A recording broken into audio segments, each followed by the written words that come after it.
Chapter 42-64.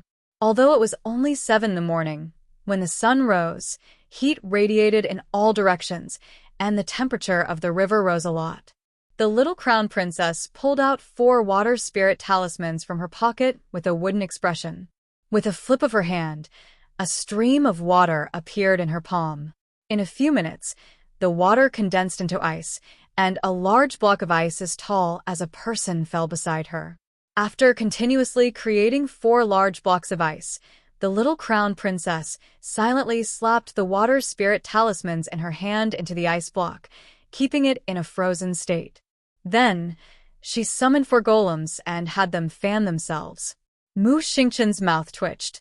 Sitting beside the little crown princess, he felt a cool breeze blow over, and the stuffy feeling dissipated a lot. His sister really knew how to enjoy life. Arbor took out spirit tea from his inner world and poured a cup for his brother. Then he heard a phoenix call out, It's young Lord Long and the others. Feng Zhongqing and Feng Zhongfei hurriedly walked to the railing and looked up. In the vast river, a group of dozens of people stood on wooden planks in a somewhat disheveled state. Drifting with the waves, Mu Xingqian sipped his tea. Before he could speak, he heard Feng Zhongfei yell, Damn! They look a little miserable. How could Long Shi's group be described as miserable? After parting with the little crown princess and the others in a panic yesterday, Long Shi's group rode on the flying bat. After getting rid of his zither-playing corpse puppet and tossing that thing to Arbor and the others, Long Shi and his sister thought that they were going to start getting lucky. In the end, it started raining in the middle of the night, and the pitter-patter never stopped. They couldn't keep using their spirit power to evaporate the moisture on their bodies. If they continued to evaporate, if they encountered any danger and used up all their spirit power, they really wouldn't be able to do anything. Therefore, the group endured the rain and reluctantly took out some clothes from their inner worlds to cover their heads. In the end, after a night of torment, the flying bat couldn't take it anymore because it was carrying hundreds of people and flying for so long without stopping. Long Xiangyun could only take it back. Fortunately, young Master Long had the foresight to store many wooden planks in his inner world. Now that they were tossed out, everyone could at least stand on the wooden planks and float with the current for a short distance. They planned to wait for the flying bats to rest for a while before continuing to fly. What a tragic life. There were so many people on this trip, but only the second miss had a flying spirit beast. Long Huan also had a flying spirit artifact, but it was very small and could only carry 2 people. He didn't want to abandon his clansmen and take his sister away. He still wanted to save face. Fortunately, they weren't too far away from the ferry. At most, they would just have to float for another 4 to 6 hours. They should be able to reach the ferry before evening. He was worried about Arbor and the others. It had been a long time since the little crown princess and the others came. Long Huan was worried that the little crown princess would return to the capital in anger. Young master, look, there's a ship. There's a ship. Just as he was hesitating, a member of the dragon clan shouted. Long Xiangyun's spirit was roused. She looked up and immediately waved her hand at the distant 3-story ship. Here, here. Hey, over here. Long Huan hurriedly shouted, Take off, let's fly over and take a look. Mo Lian raised her brows with a half-smile. Wife, they seem to have seen us. How could they not see such a big ship unless they were blind? Everyone couldn't help but grumble in their hearts. They calmly turned to look. Chapter 42-65. There was a ship. A 3-story ship was right in front of them. Everyone, don't rush to be the first. Long Qian forced himself to remain calm and turned to warn Long Xiangyun. Xiangyun, you must remember not to be impetuous. Follow me over to take a look. After saying this, he rose into the air with everyone. As he left, Long Qian didn't forget to put away those wooden planks again in case of an emergency. Don't worry, big brother. Long Xiangyun pursed her lips disapprovingly. Everyone was extremely exhausted from the bumpy journey. Now that they saw a large ship appear in front of them, their moods were naturally more agitated. Long Qian led the Forget River Dragon clan members to the side of the ship. He cupped his fists in salute and said in a clear voice, Friend, His eyes landed on the little stoic at the side of the table. Long Qian and the others were instantly stupefied. Feng Zhongfei was leaning against the railing. When he saw Long Qian leading people over, he waved his hand at the Dragon Clan members with a resplendent smile. "Young Master Long, I trust you have been well since we last met?" Long Qian glanced at Feng Zhongfei dumbly. He opened his mouth but couldn't speak for a long time. Long Xiangyun and the others were also stupefied, as though they had been punched in the face. Yes, were their eyes playing tricks on them, or what? Why did the stoic-faced crown princess and the others look so comfortable and contented? Where did this magnificent 3-story ship come from? Could it be that they had already stayed on this ship and spent the night comfortably since last night? After Long Qian's expression changed several times, he finally stabilized his emotions with great difficulty and forced out a smile that was uglier than crying at Feng Zhongfei. "Young Master Feng, you guys? What is this ship?" "Young Master, look. There are so many mechanical people on this ship, and even the one manning the helm is a mechanical person?" One of the Forget River Dragon Clan members exclaimed in shock. Could it be the legendary Crimson Firmament Wave? Long Qian's eyes abruptly widened as he carefully sized up the large ship in disbelief. Long Xiangyun was so shocked that she lost her voice and couldn't utter a word for a long time. Crimson Firmament Wave? The legendary sacred weapon Crimson Firmament Wave ship was actually right in front of them right now. Impossible. Could it be that you're overthinking it? Long Xiangyun could not help but shout out. She would never believe that the little crown princess actually had a sacred weapon like the Scarlet Firmament Blue Wave. Impossible. Impossible. Long Xiangyun glared at the little stoic and tugged at her eldest brother's sleeve. Long Shi nodded slightly and led Long Xiangyun and the remaining 70 or so clansmen towards the deck. Boom. With a flash of light, the Scarlet Firmament Blue Waves, a large-scale defensive saint artifact, let everyone witness its power. Long Huan and the others were all blocked by the light released by the red Firmament Blue Waves. They looked at each other in confusion. "Cousin, can you let us come up first?" Arbor looked at Long Hua with a troubled expression. "The holy artifact has a spirit. If the red Firmament Blue Wave doesn't allow you to come up, there's nothing I can do." Long Xiangyun's pretty face twisted slightly. "Who are you trying to fool? Aren't you its master? Won't it be fine if you remove its external defense so that it doesn't block us?" Arbor blinked and glanced at her before directly refusing. "What do you know? The holy artifact has a spirit and has its own thoughts. It's not something the master can control at will. You indeed don't understand since you don't have a holy artifact." Arbor shook his head at Long Xiangyun. Chapter 4266. Long Xiangyun nearly vomited blood from anger. Upon seeing this, Long Qian silently pulled Long Xiangyun to his side and looked at that stoic face in despair. Although this child didn't have any expression at all at this moment, Long Qian saw the word mischievous on Sir Jojo's small face. Continuing to be mischievous with a wooden face truly made people feel very helpless. "Cousin, tell me, what do you want?" Long Xiangyun turned to look at her elder brother, Long Qian, as if she had seen a ghost. What did elder brother mean by this? Could it be that they still had to pay for a boat ride? They were truly crazy, crazy, crazy. "The boat fare is 1 million spirit coins per person," Arbor said expressionlessly. "The boat will arrive at the next ferry. After that, you'll have to pay for a bigger boat that's more reliable. Don't let it break down after half a day at sea. At that time, I'm afraid you won't be able to afford the rest of the expensive boat fare." Long Qian already knew how much of a scammer the little crown princess was, but he still underestimated how much of a scammer this stoic face was. He really wanted to cry. "Cousin, can you?" The little crown princess waved her hand. "I'll give you a discount. There are more than 70 people here, so I'll round it off and you'll pay 70 million spirit coins. You might as well rob me." Long Xiangyun couldn't resist cursing loudly. The little stoic glanced at her disdainfully. "You're so poor from head to toe. What do you have for me to rob you of?" This disdainful gaze and disdainful tone made Long Xiangyun so angry that she wanted to vomit blood. "Here." Long Qian gritted his teeth and agreed.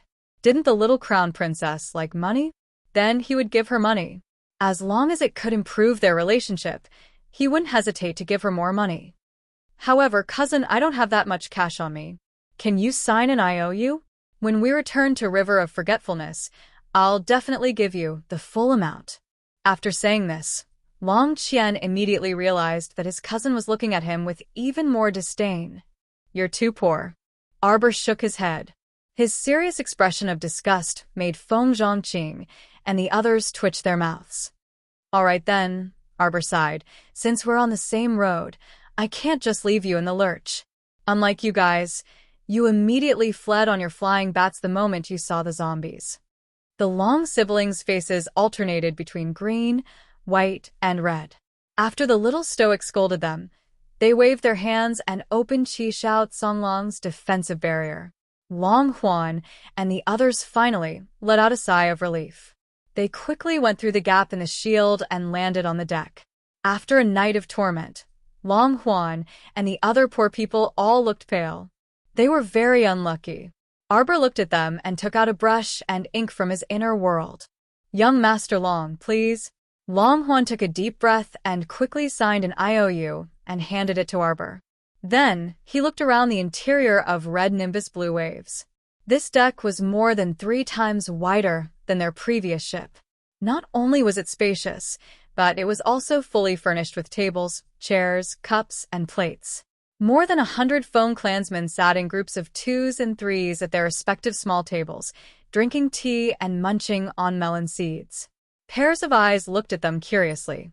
Why the fuck did they look like they deserved a beating? After Long Huan landed, he discovered that there were 4 ice walls erected around his cousin. There were 7 to 8 golems fanning themselves on the side. No wonder the cool breeze blew over. On the small table in front of them were tea, snacks, and a few servings of fresh-looking fruits. Long Huan felt a headache coming on, and his eyebrows couldn't help but twitch. Chapter 40-67. Why does this guy look like he needs to be taught a lesson? Cousin, this scarlet firmament blue wave is? Oh, you were running too fast. I didn't have time to call you. Arbor said indifferently. This scarlet firmament blue wave was given to me by an elder in Shuntian Prefecture. I don't use it often, so I often forget about it. Xiao Mu's words caused the Long siblings' chests to hurt from choking. They were sure that this guy did it on purpose. Things like not using it often and not being able to remember, it were all excuses. She had purposely waited for them to leave on the flying bat before she slowly took out this sacred artifact and placed everyone inside. Long Shengyun pursed her lips and whispered, "He's just watching us make a fool of ourselves." Long Huan tugged at her sleeve, and Long Shengyun shut her mouth in embarrassment. Young Master Long, I think you guys are tired. Mu Xingchen stood up and said, I'll bring you guys to the rooms on the 2nd floor to rest. Long Shi immediately looked at Mu Xingchen with a wary gaze. How could they be so kind? Don't worry, 1 million spirit coins is enough to cover food and lodging. Mu Xingchen explained and gestured for them to enter. Long Shi heaved a sigh of relief. That's right, when the little crown princess asked them for a sky-high price, she did say that the fairy fare was 1 million spirit coins, but she didn't say anything about food and lodging. Long Shi and his sister followed Mu Xingchen to the 2nd floor. Only then did they realize that there were many rooms on the 2nd floor. From the outside, the scarlet firmament blue wave looked like a 3-story ship that was slightly bigger than a normal ship. But when they got closer, they realized that the cabins seemed to stretch on endlessly. As they walked along the corridor, they seemed to have passed by dozens of rooms, but they still couldn't see the end of the cabin. As expected of a sacred weapon, Long Shi was speechless. It seemed that the space on this ship was completely different from the outside world. Big brother, is there something wrong with the space here? This is the sacred weapon space. It looks no different from a normal ship from the outside, but when you enter, you realize that it's a completely different world.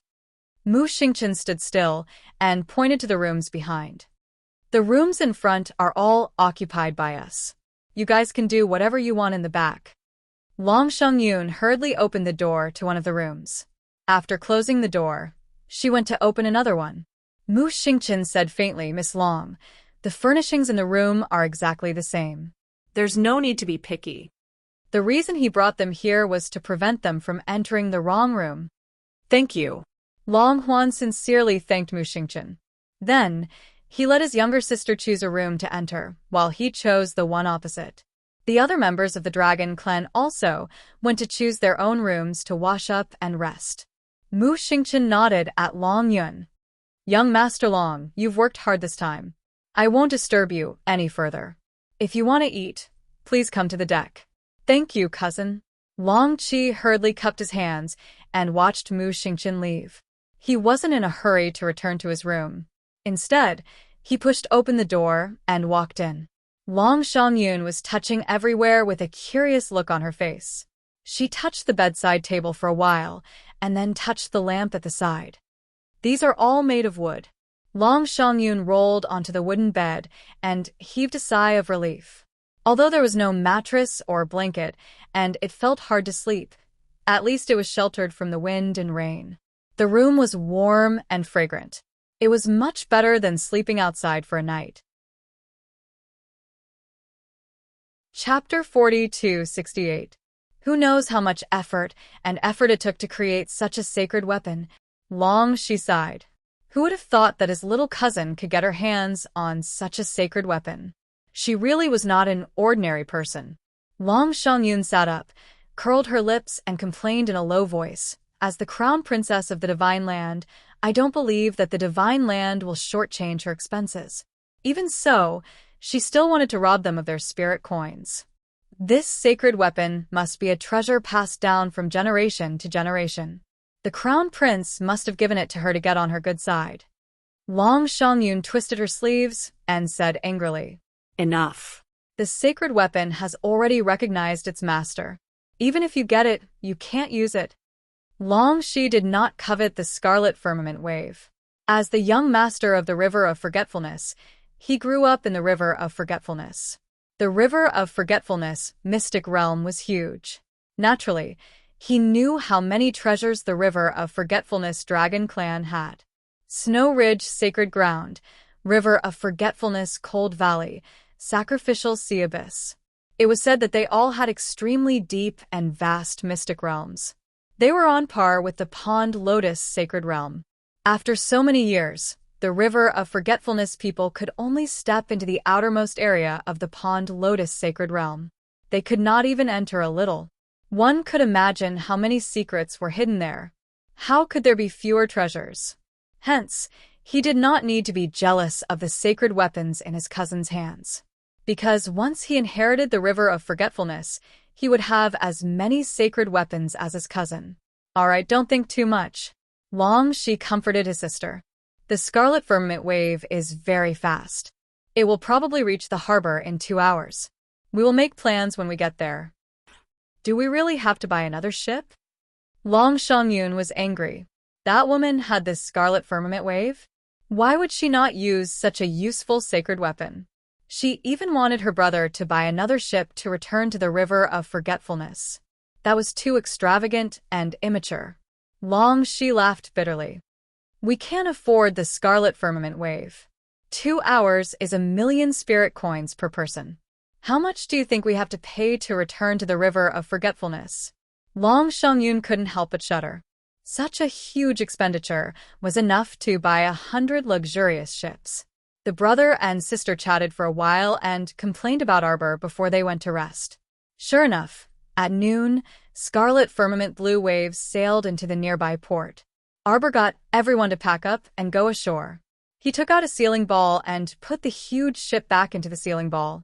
At this time, there were many ships and pedestrians coming and going from the port. Everyone was flabbergasted by Qiao Mu's extravagant setup. After all, watching a 3-story ship being sealed by a small transparent ball was simply an act of the gods to mortals. Qiao Mu was also quite helpless when she saw this. She naturally didn't want to be so high-profile, but if she took out her storage talisman, it would be even more shocking. If Long Shi and his sister saw a storage talisman that could hold such a large ship, their jaws would probably drop in shock. Cousin Xiangyun and I are going to buy a boat first. You can stroll around nearby. Arbor nodded calmly. Do as you wish. After the brother and sister left, Arbor tugged at her husband's hand. Let's find a tea house to sit for a while. Okay. This small city along the river was not big. Chapter 42-69. After Sir Jojo gave a cursory glance at the trinkets for sale along the river, he lost interest in continuing to stroll around. Since that pair of siblings had gone to buy a boat, there was no point in strolling around idly here, so they might as well go to a nearby tea house. The group of more than 100 people followed behind the little crown princess and slowly walked toward the tea house. Along the way, they saw many young men and women selling along the river, casting coquettish glances at the beautiful Phoenix youths. A bold tea servant actually jumped up and casually threw a flower in the Crown Prince's direction. Crown Prince Mo dodged to the side, and the little stoic vigilantly turned her head to look back. When the smitten young girls saw her gaze as cold as a knife, they instantly shrunk back. Ridiculous! Everyone only heard the little stoic turn her head and mutter quietly, "Why are you littering?" Everyone. The corner of Mu Xingchen's eyes twitched. The group of more than 100 people followed the little stoic girl up to the second floor of the tea house. This tea house beside the small harbor was rather spacious, and they occupied more than a dozen tables, so it didn't seem especially crowded. Say, do you think Long Huan and his sister can find a good boat? I think it's unlikely. Mu Xingchen was the first to express his opinion. He shook his head and said, "Even we aren't familiar with this small harbor city, let alone 2 people from Forget River. Even if they can buy a boat, they'll probably be ruthlessly scammed in such a hurry." Oh. The little stoic took out a teapot of spiritual tea and handed it to her husband. Mo Lien naturally took it and poured a cup of tea for his wife. He casually said, "If they casually buy a boat, it won't work once it enters the sea. At that time, will we still need to use the red firmament waves to ferry them?" "We'll ferry them if they pay." Arbor thought about it and said, "Is Forget River very poor?" Mu Xingchen couldn't help but twitch his mouth. "Why do you say that, younger sister?" "I think Long Huan seems very poor." Arbor looked disdainful. "He's the grand young master of Forget River, yet he only has those few spirit coins in his pocket. He's also stingy and unwilling to pay with spirit stones and divine stones. Why did he have to pay on credit? I really feel sad for him." "What young master? I think the streets are filled with people who are richer than him." Everyone was speechless. In this world, there were really not many who could be richer than young Lord Long. It's not that Long Yun is poor, it's just that he's been squeezed too badly by you, okay? Feng Zhongqing drank his tea silently. The corner of Feng Zhongfei's mouth twitched. A Phoenix youth nodded and said, "The Saintess is right. That Long Huan is too petty." Feng Zhongfei. These children of the Phoenix clan had all been brainwashed by Grand Elder Feng Ping and the 2 consecrators. Now, they were all calling her Saintess. They had all become Lord Jojo's diehard fans. Tap, tap. Waves of faint fragrance spread out. Everyone's line of sight inadvertently looked towards the stairs, only to see a group of more than 10 people slowly walking up the stairs. All of them were handsome men with red lips and white teeth. Along the way, they attracted the screams of countless infatuated young girls. Those bold tea maidens directly followed them, letting out infatuated giggles along the way. They chattered noisily in a flock of orioles and swallows. Arbor swept a glance over, but before she could make out anything, the other party already cried out in pleasant surprise, "Little Stoic, it's you?" The little Stoic glanced at them expressionlessly before hastily turning her head to look at her husband. As expected, her husband's handsome face had already darkened. Red, orange, yellow, green, blue, indigo, and purple. They were the 7 flowers that filled the air with spring. Chapter 40-270. Truly, it was a small world. The little Stoic thought this in her heart, but she put on a "I'm not very familiar with you guys" expression. She sat upright and still, but there wasn't a trace of a smile on her stoic face. So, what if she didn't smile? In any case, everyone was already used to her expressionless face. This didn't dampen the enthusiasm of the 7 flowers to greet her. Red ran over first with a grin and enthusiastically shook the little Stoic's hand. Stoic face, are you also going to participate in the Beauty Appreciation Conference? Without batting an eyelid, Emolien raised an arm to block the beautiful man in red's claw. The beautiful man in red felt like he had touched an iron plate and resentfully retracted his hand. He glared at Emolien several times before turning to continue conversing with the little Stoic. Isn't that right? What Beauty Appreciation Conference? The little Stoic originally didn't want to pay attention to this person, but out of curiosity, she still answered. LV floated over and glanced at Sir Jojo resentfully. Stoic, why did you run away so quickly last time at the springtime conference?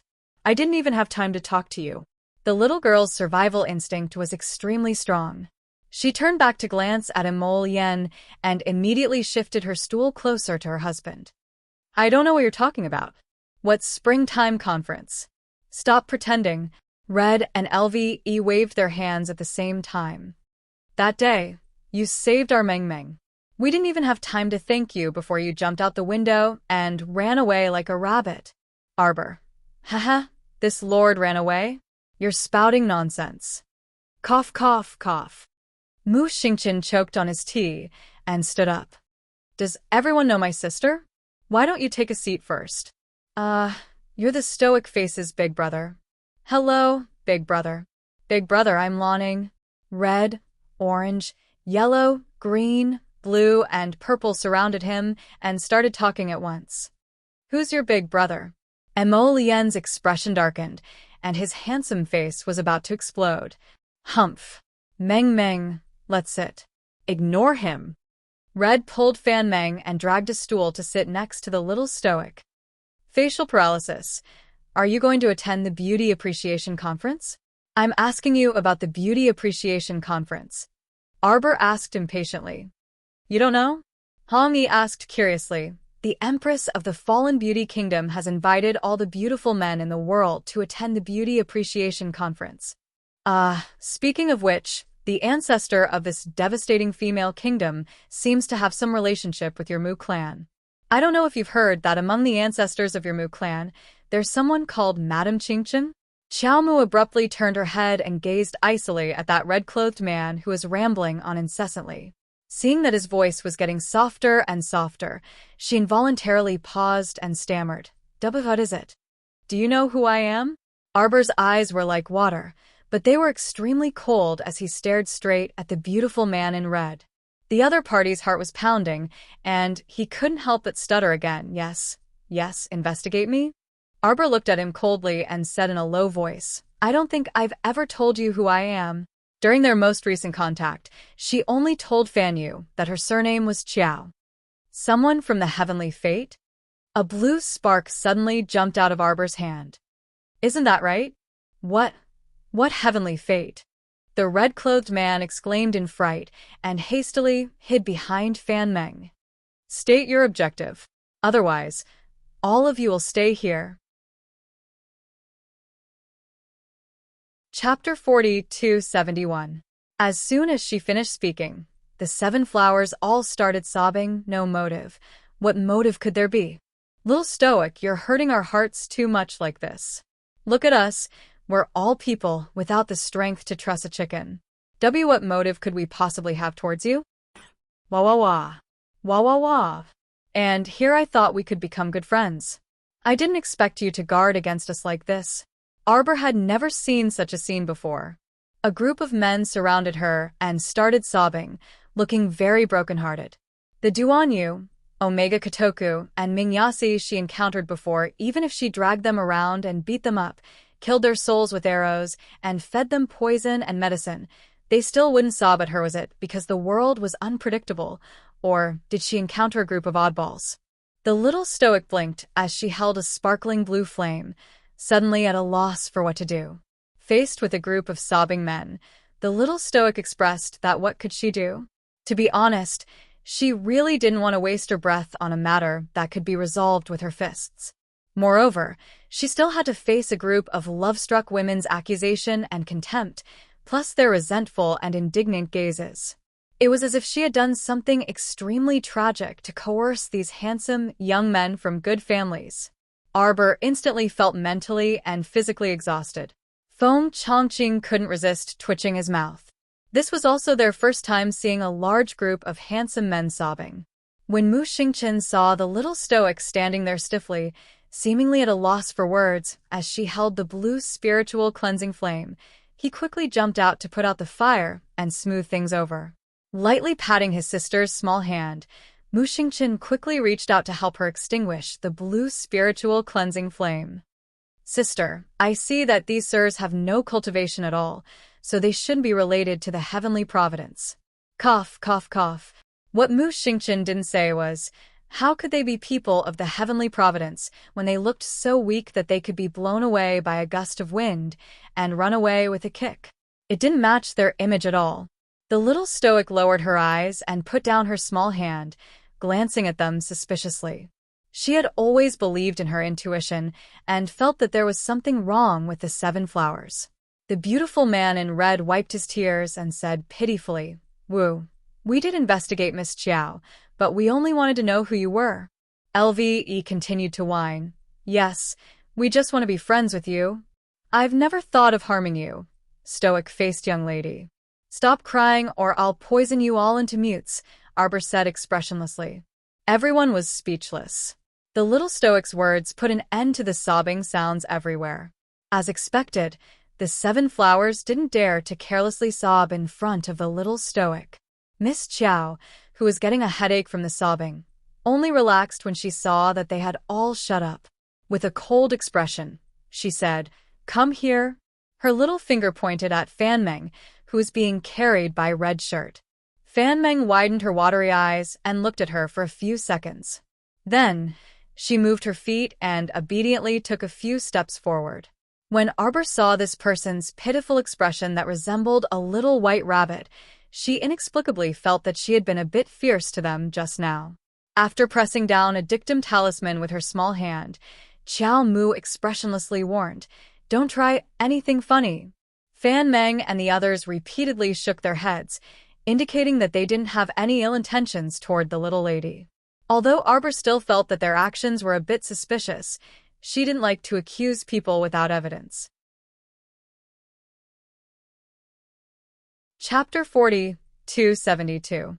Unless she could find concrete evidence, she would definitely slap them to death at that time. Before that, she didn't want to bully the weak and didn't like to cause trouble for no reason. What sense of accomplishment was there in bullying a bunch of pitiful people? Arbor thought about it and put away the dictum talisman for the time being. Then, he glanced at Fan Meng and the others. Seeing that she didn't say anything, Hong Yi couldn't help but lean forward and ask curiously, "Miss Chiao, do you want to head to devastating female kingdom together?" Prince Mo said coldly, "We aren't on the same side as you." The Crown Prince felt that these people were even more unpleasant to the eye than the Foam tribe. The Foam tribe treated his wife with a very normal attitude. At most, their dog-like eyes would flash with adoration. However, these 7 flowers were different. When they saw his wife, they were like cats that smelled fish and swarmed toward them without any explanation. They were extremely loathsome. Instigating his wife to go to that whatever female kingdom? What were their intentions? Devastating female kingdom is pretty fun. I heard that it's the place that female cultivators like to stay the most. Right. Many female cultivators with powerful cultivations are rushing to join devastating female kingdom. Why? The little stoic really wanted to continue pulling a long face, but when she saw Hong Yi's smiling face, she inexplicably answered. Mo Lien, his wife, was very curious. Many times, her train of thought would run away after being teased slightly. Hong Yi immediately continued to educate her in high spirits. "Don't you know, Jojo? As long as any female cultivator above the divine realm who enters devastating female kingdom swears allegiance to the queen, they will be conferred an official position. At the same time, they will be bestowed 3 to 5 beautiful husbands." "What 3 to 5? I heard it 7 to 8. Lu Yi quickly added. The surrounding flowers nodded in unison. MHM. Fan Meng tugged at Hong Yi, who was rambling nonstop. Hong Yi, don't be so rude in front of Jojo. Mu Xingchen quickly turned around to look at his brother-in-law's expression. As expected, that handsome face was already on the verge of exploding. How could these flower buds, who lacked the strength to truss a chicken, dare to crazily test Mo Lian's bottom line in front of him? Mu Xingchen was about to say something to smooth things over again. However, he heard the little stoic ask coldly, "What use is it?" Huh? Hong Yi, Lu Yi, and the others didn't understand what Little Mushroom was talking about. What's the use of having 3, 5, 7, 8 beauties? The little stoic asked expressionlessly with a taut face. At this time, they were on the second floor of the tea house. A large group of infatuated women who were watching the handsome young man were now blocking the entrance to the second floor in a large circle. On the street below, the peddlers' cries and children's giggles could be heard very clearly. However, although there were over 100 people gathered in the tea room on the second floor, it was completely silent at this moment. It was as if a pause button had been pressed on everyone, and everyone was suddenly mute. It wasn't just the red clothes and green clothes. They didn't know what to say to the little crown princess.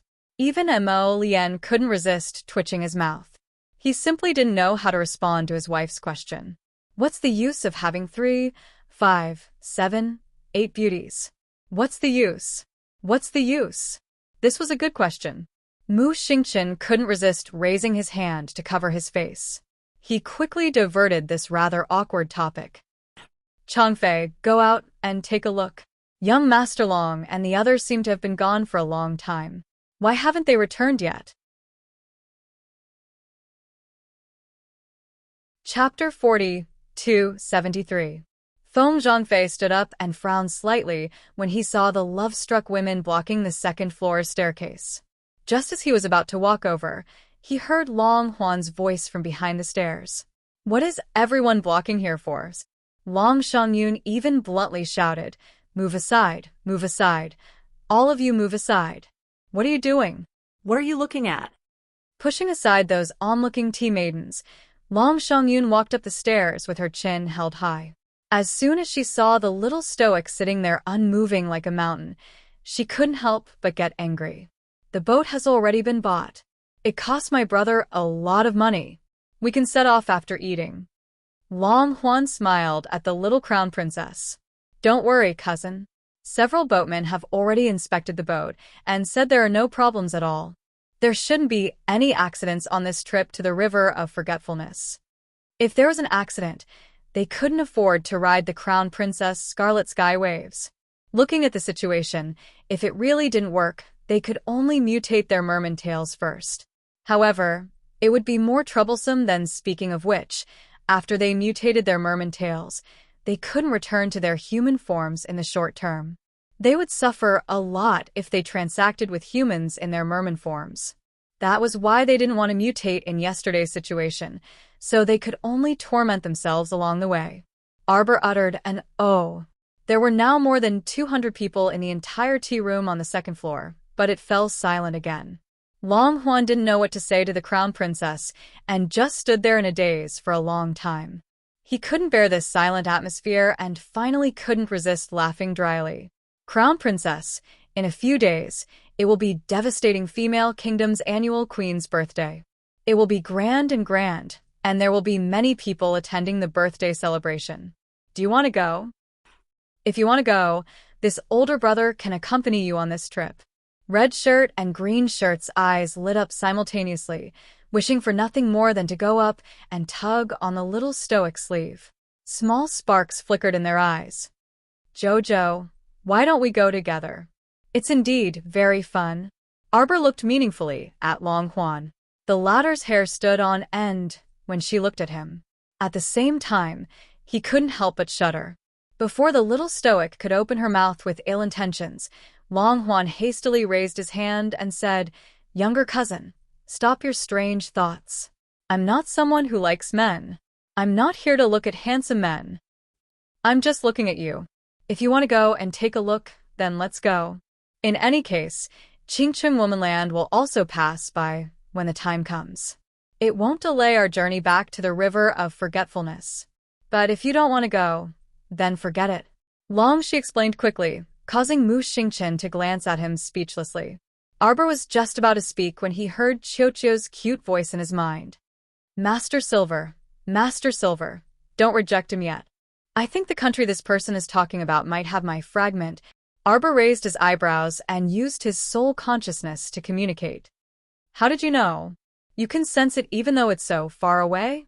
Master Silver, you don't know, but I've already assimilated 5 tree fragments and am only 2 steps away from completely restoring my soul. My 5 senses can now cover a radius of 5,000 kilometers around Master. Not only have my 5 senses strengthened, but I also seem to have formed a tacit connection with the remaining 2 tree fragments. When that person said devastating female kingdom, Qiuqiu felt something stir in my heart. Chapter 4274. Emichim, Master, do you understand? It's that feeling when your heart is stirred, and you feel slightly fettered, like your heart is stirred. Master, let's go take a look. Qiuqiu's ghostly howls made Arbor's head hurt.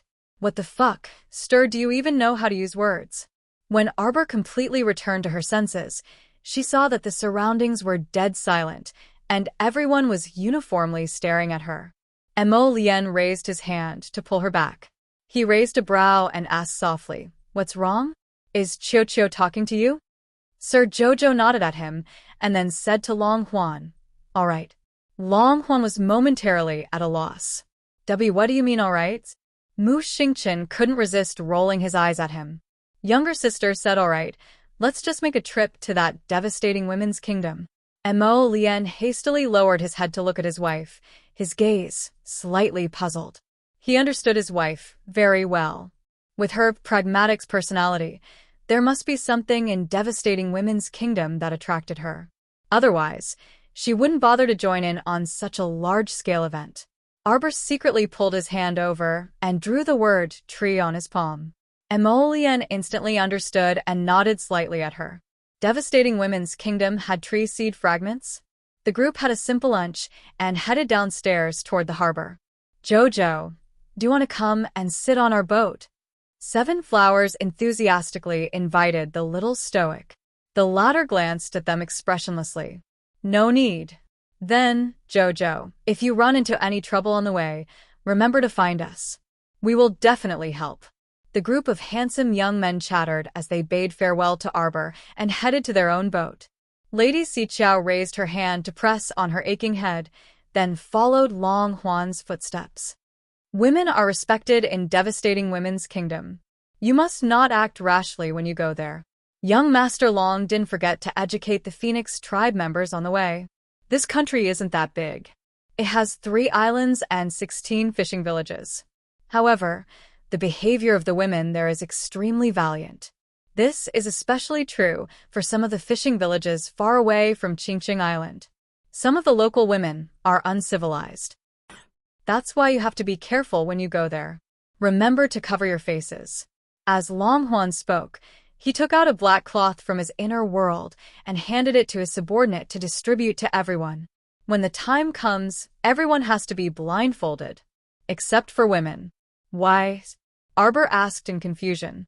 Long Shangyun couldn't help but sneer. "I've already said that the women of devastating beauty country are the most respected. Pretty boys like them." Long Shangyun pointed at Feng Zhongqing and the others.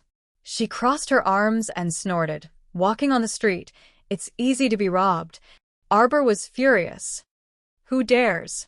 The phoenixes nodded repeatedly and said, "We will only serve the Saintess for the rest of our lives. We swear that we will never obey anyone else." Arbor, strange, her husband's face darkened even more. She really wanted to turn back and tell the phoenixes, "You can't listen to Feng Heping. Don't be brainwashed by Feng Heping and the 2 high consecrators." However, Mo Lian was very angry. She grabbed her little hand and pulled her away without another word. Sigh. A man's heart is like a needle at the bottom of the sea. It seems that Sir Jojo needs to comfort him. When will her husband grow up? It's so worrying. I'm sleepy. I'll catch up on my sleep tomorrow. Chapter 4275. After the ship had sailed some distance away from the ferry, Arbor realized that the ship Seven Flowers was on was steadily sailing in front of them, braving the wind and waves with great momentum. The sound of a guccine and singing came from afar. It seemed that Seven Flowers and the others were in the mood to play the guccine on the ship. I don't know why, but whenever I hear the guccine music, I get goosebumps. Long Huan, who was standing in front of the deck against the wind, couldn't help but shiver and reach out to rub his arms. After being attacked by the zither-playing corpse puppet twice in a row, Long Huan's heart was traumatized. Arbor didn't feel much.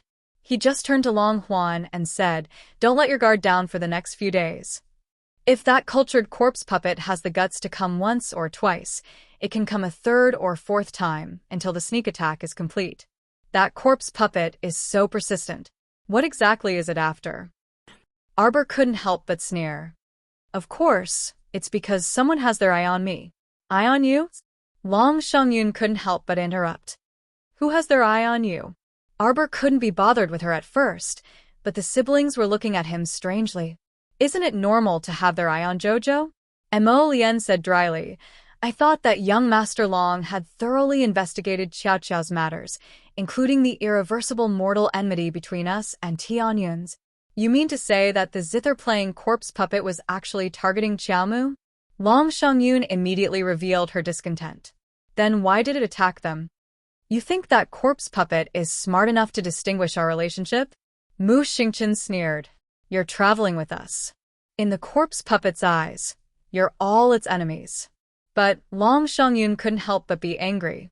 That lousy corpse puppet had been targeting the Wangchuan Dragon Clan since the beginning, making her think that these people were the Wangchuan Dragon Clan's enemies. After all this time, it turned out that they were here to attack the little crown princess. Weren't they too stupid to know who they were attacking? Long Shengyun took a deep breath. "Tianyun will still send people?" Arbor turned around and left with an innocent look on his face. "How would I know? Miss He, you should know now, right? Even if you can summon half of the corpse fish in the river with just one special class corpse puppet, you might not be able to defeat that little crown princess." Mu Rochuan stood by the window and gazed at the rolling river in the distance. She said in a deep voice, "Tonight, we'll be entering the sea." He's expression turned a little ugly. "Eldest Miss, do you have any better way to deal with this matter? That special-grade corpse puppet can only summon its subordinates within a radius of 500 miles. Any further, and its voice won't have any effect on others." Mu Rochuan's voice was indifferent as she said, "You've already let him out twice, but he didn't succeed even once." He's expression turned even uglier. "Then what do you think we should do?" "None of Mother's methods will work." Mu Rochuan shook her head. "Based on my understanding of her, she's definitely on guard against you all right now. Once you let 16 go, he'll definitely be captured by her. 16 won't be able to survive. You and I, all of us, won't be able to survive." He couldn't help but be furious. "Eldest Miss, you've said so much. Are you trying to retreat?" Mu Rochuan sighed softly. Chapter 4276. "You're too impatient." Mu Rochuan put down the letter in her hand. She had read this letter from her mother so many times that she could already recite it backwards. She had studied all of her mother's plans once, but the results were very low. Especially if they attacked at sea, it was simply courting death. With the young crown prince Consort's vigilance, you want to succeed in a sneak attack on this vast land with no cover on the sea? It was probably wishful thinking. "I've sorted out my mother's plans. You should all stop for a while. When we reach the river of forgetfulness, we'll think of a way to attack. Eldest Mississippi, Miss He, if you think my method is inappropriate, we can work separately." He frowned and glanced at Mu Rochuan. Her gaze fell on the left side of her face. That ugly centipede scar was very conspicuous. No girl who loved beauty could stand it. However, Mu Rochuan endured it. She had never even asked the hallmaster for a beautifying pill. He believed that as long as Mu Rochuan was willing to ask, the hallmaster would not be stingy with giving it to her. What was the reason that made the eldest miss of the Moo family not even care about her appearance now? Was there anything else she cared about? His frown deepened. If a person did not have any weaknesses, then it was really difficult to control them, because the uncertain factors were too high. He took a deep look at Mu Rochuan, then turned and walked out. 3 days later, Long Huan stood on the deck and looked at a dilapidated small fishing village in the distance. From where they were, they could see many stiff-looking things walking around on the beach by the sea. How did this place become like this? Long Xiangyun clenched her fists, and a trace of disdain appeared on her face. It spread so quickly. Long Huan sighed and looked at the things walking and stopping on the beach. He shook his head and said, "If it continues like this, it will spread to the vicinity of the river of forgetfulness one day. If you continue to let it go, won't it be a matter of time before it spreads?" Mu Xingchen could not help but sneer. Arbor sat at the table and drank tea. He was too lazy to even bat an eyelid. In the past 3 days, the ship's journey had been quite stable. Only yesterday evening, they had encountered a large corpse shark, which had been taken care of by the joint efforts of everyone. Nothing else had happened. Some of the creatures in the sea had already mutated. Big Brother was right. If they regularly sent people out to sea to clean up the mutant fish, the situation could be controlled to a certain extent. Unlike now, where everyone in that village had mutated because they had eaten something that mutated. You make it sound easy, but how much manpower and resources would it take to truly control it? Long Xiangyun couldn't help but angrily rebuke Mu Xingchen. Mu Xingchen couldn't help but roll his eyes. So this is the reason why you're not doing anything? These villages that live by the sea will probably mutate like this village soon. Long Xiangyun raised her chin proudly. Even if all these foolish fishermen die, the river of forgetfulness will still stand. Where we live, you humans on the shore can't even imagine it. You can't even come into contact with it. Mu Xingchen raised his eyebrows noncommittally and did not continue arguing with her. After traveling for another half a day, 3 beautiful islands appeared before everyone's eyes. Let's continue at night. Chapter 40-277. There were many ships queuing up to enter the port. Long Huan's ship was behind a large fleet of ships. Looking at the situation, it would take at least an hour for them to enter the port. After about 15 minutes, Long Huan turned to look in Mu Xingchen's direction. Is cousin still resting? It's about time. Let her wake up. For the past few days, Long Huan knew the little girl's routine. After lunch, it was time to sleep. She would dawdle for several hours and would only leave the cabin in the evening to meet people. How would Long Huan know that every time after lunch, the little girl would drag her husband back to Paradise Planet to play? Who would be happy to be on this ship day and night? Of course, it would be more comfortable to rest in the star domain and refine talismans and pills. Mu Xingchen glanced at Long Huan and said lightly, "Don't worry. Jojo will come out in a while." Long Xiangyun snorted. Some people always dawdle out in the evening. We're about to reach the port, but no one will stay here to wait. Before Long Xiangyun could say the word she, her voice trailed off. Her gaze turned to the railing on the second floor. A slender, moon-white figure slowly appeared by the side of the railing. Her soft hair was tied up into a bun that fell loosely to her waist. Her eyes were cold, and her gaze was like snow. The little girl was dressed in a white robe with wide sleeves. She stood there coldly, as if there was only this patch of white in the world. It was eye-catching. Long Huan stared blankly until Long Xiangyun tugged at his sleeve. Only then did he regain his senses. Arbor's figure had already disappeared from the railing on the second floor. Not long after, Long Huan noticed Prince Mo holding her hand. They walked down to the deck together. People from alluring female kingdom are more, straightforward. Long Huan considered his words and glanced at Feng Chongqing and the others. "Cover yourselves with the black cloth I gave you earlier," Arbor said lightly. "No need. It's not like they can't be seen." How can he think of covering their faces? Long Huan, why doesn't this person listen to advice? "Cousin, I'm just thinking for you." Long Yin coughed lightly and said with a serious face, "Take them away from the ship. Let me tell you, I don't think you'll be able to walk out of this pier." I'm not trying to scare you. With a serious expression, Long Huan looked at the little stoic and advised earnestly, how about you just install talismans on them? Feng Zhangqing. Why are we being despised like this? The little stoic glanced at him. Why aren't you blindfolding yourself? Long Huan quickly pulled out a piece of black cloth from under his collar and covered his mouth from his nose to his mouth. The corner of Mu Xingqian's mouth twitched speechlessly. The little stoic looked at him, and the corners of her lips faintly curled up into a faintly discernible smile. Long Shi's appearance was extremely like a retard.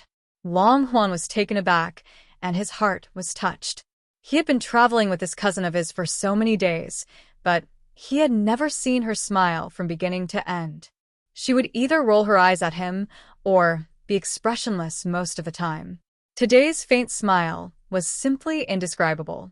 It made people unable to take their eyes off her. It was as if the sun, moon, and stars were all blooming at the same time. Just now, the mountains and rivers in front of him had a strange feeling that they were brightening. Suddenly, Mo Yan's expressionless handsome face appeared in his line of sight, blocking the little girl's slender figure. Have you prepared the customs clearance documents? Chapter 40-278. Long Qian hastily nodded. Everything has been prepared. I'll go handle the procedures later. Everyone, don't run around for now. The streets are more crowded before and after devastating female kingdom's queen's birthday. It's best if we don't get separated from the crowd. Later, we'll go to the island to find a good inn together.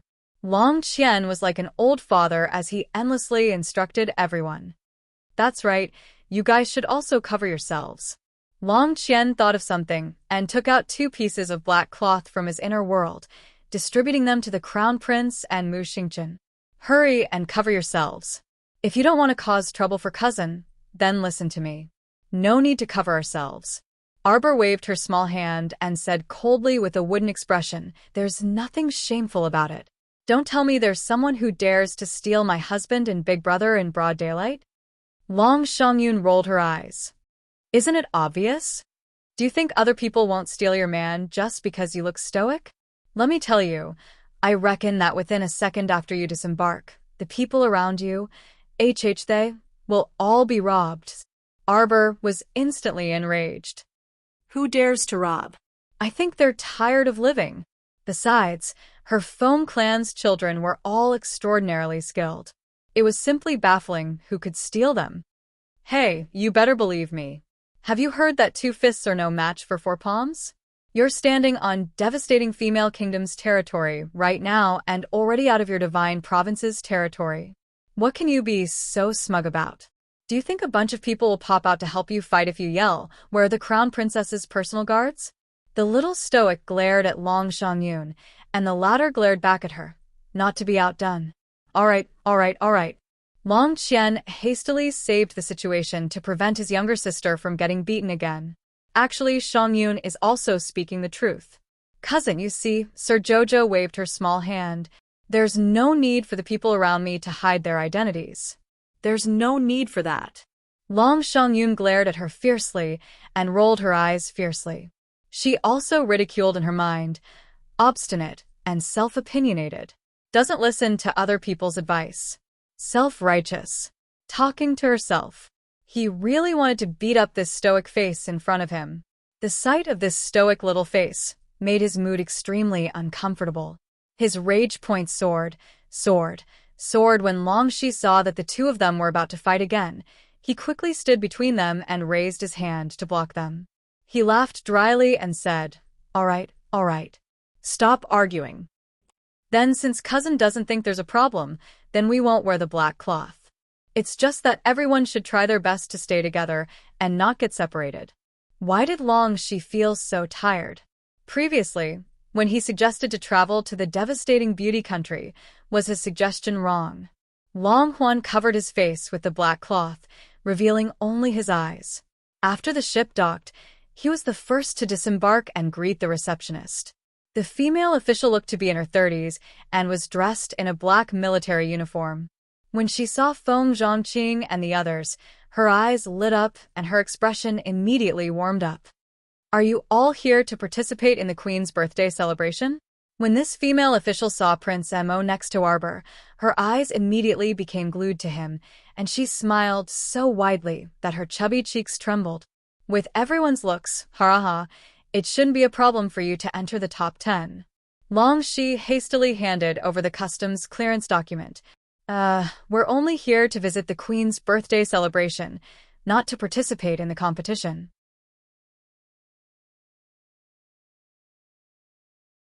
Chapter 40, 279. The female official took the document and stamped it, revealing a regretful expression. Is that so? Her gaze slid reluctantly over Mo Lian, Feng Chongqing, and the others. That's really too much of a pity. Long Huan trembled slightly. He took the customs clearance document from the female official and chuckled awkwardly. No, it's not a pity. Sir, please move aside. We cough, we're going to disembark. Oh. The female official led the others off the ship. Only then did Long Huan lead his clansmen, Feng Chongqing, Mo Lian, and the others off the ship and onto the shore. A bustling crowd was in front of them. Long Huan's face was covered in black cloth, so he didn't attract much attention. However, Mo Lian, Feng Chongqing, and Mu Xingchen had just stepped onto the shore when they were met with a wave of chatter. The onlooking women couldn't even walk now. They all squeezed to the front, their eyes wide as saucers as they stared at Mo Lian and the others. Long Shangyun, who was standing to the side and watching the show, couldn't help but frown when she saw his intoxicated appearance. She glared angrily in Arbor's direction, a trace of sullenness in her eyes. I already told them to cover their faces. Look at them now. They can't even walk anymore. Arbor. A familiar voice suddenly sounded from behind the crowd. Arbor looked in the direction of the voice and saw the crowd being pushed to the sides. A young woman walked out from the center. She was wearing a thin red muslin dress and a silk cloak. The woman was barefooted, and 2 jingling bells hung from her ankles. She was slowly walking toward her. A pair of clear eyes stared straight at her, her gaze never leaving her. I didn't expect to meet you here. The woman's gaze lightly swept over her. Crown Princess, you're busy. Don't tell me you don't remember me? Looking at the expressionless face in front of her, the woman curled her lips slightly. The Holy Virgin of the demonic cult, Sikong Fuling. Arbor naturally did not have such a bad memory as Sikong Fuling had described. Moreover, she and this Sikong Fuling could be considered to have met many times. Of course, it was impossible for her to not remember this person. Sikong Fuling smiled as she raised her hand to tidy up a strand of hair at her temples. She said with a gratified expression, "Fortunately, I don't have to introduce myself anymore." Saintess. Meng Meiyu worriedly stepped forward. She really wanted to remind this holy maiden that the little stoic in front of her really wasn't an easy person to get along with. Yet unexpectedly, Sikong Fuling suddenly summoned a long sword and stabbed it in the little stoic's direction without any explanation. Wow. The crowd let out a long exclamation. The eyes of devastating female kingdom's onlookers lit up as they looked at Sikong Fuling, who had suddenly made a move to find fault. One of them couldn't help but laugh out loud. Haha, I didn't expect it to be so lively when we just arrived at the port. Excuse me, may I ask what they're doing? Why did you start fighting as soon as you met? You really are ignorant and inexperienced. In our devastating female kingdom, you can only draw your sword if you want to steal her man. Another person said eagerly, I'll also go, and try later. What happened? Mu Xingchen and Prince Mo looked at each other in dismay, and black lines immediately appeared on their foreheads. This young lady can only accept the challenge, of course. I see. But speaking of which, since someone is challenging her, wouldn't she be a coward if she didn't accept the challenge?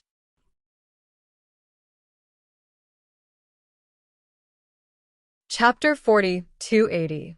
The moment Xiao Mu turned sideways to evade the sword cry, Sikong Fuling's second strike, which was accompanied by a sonic boom, reached her again. Arbor lowered her waist and leaned back.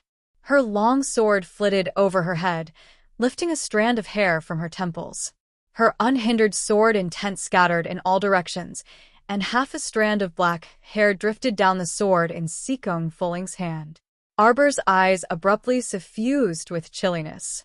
With a hum, she summoned clap of thunder from her conscious, and she held her sword horizontally to block Sikong Fulling's third slash. Arbor's voice seemed to emanate from the depths of hell and was endlessly chilling. Sikong Fulling, you're courting death. After we parted in the Mystic Beast Forest, you saved my life, and I protected you for a night. We're even now. Arbor spun around to avoid Sikong Fulling's rippling sword energy. She held Clap of Thunder in her hand and blocked the attack. She said coldly, "When did I save your life? You naturally don't remember. How much do you remember from the Mystic Beast Forest? At that time, you lost all your senses, emotions, and desires. You don't have any memories." What? Mu Xingqian, Feng Chongqing, and the others were startled. What do you mean, lost all my senses? Why didn't they know about this? The Crown Prince knitted his brows as he looked at Sikong Fulling, who suddenly launched an attack. He knew that something had happened to the little fellow in the Mystic Beast Forest, but the little one had always kept the specifics a secret from him. Seeing that she was unwilling to speak, he naturally didn't pursue the matter. In any case, she was already staying by his side, so the past was in the past. However, he didn't expect that his wifey would cross paths with the demonic sex saint in the Mystic Beast Forest. Nonsense. As usual, the little stoic refused to admit it. She stared icily at Sikong Fulling with a frosty expression. Nonsense? Do you still remember how my big brother saved you? Of course you don't remember anything. You were under some kind of curse back then, right? That's why you lost all your senses. When I met you in the Mystic Beast Forest, you were blind and couldn't see anything. You were just like a massacre, absurd. All of this is just your nonsense. When have I ever been blind? A green vine drilled out of Arbor's wrist and whipped towards Sikong Fulling without hesitation. The onlookers couldn't help but gasp.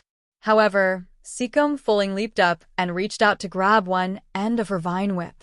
The barbed dark hooks formed by the power of the holy would pierce into her fair palm as quickly as they could. Drops of blood fell to the ground along with the vine whip.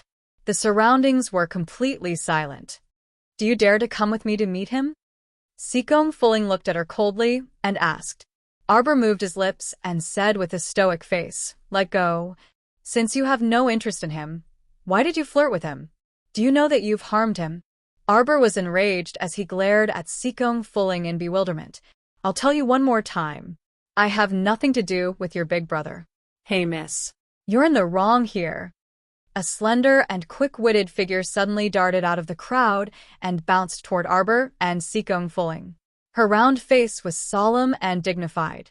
When she reached Arbor, she reprimanded her. "Since you flirted with someone else's big brother, you have to take responsibility, right? As women, we have to take responsibility for our actions. We mustn't flirt and deny it. How are we any different from those heartless and fickle people?"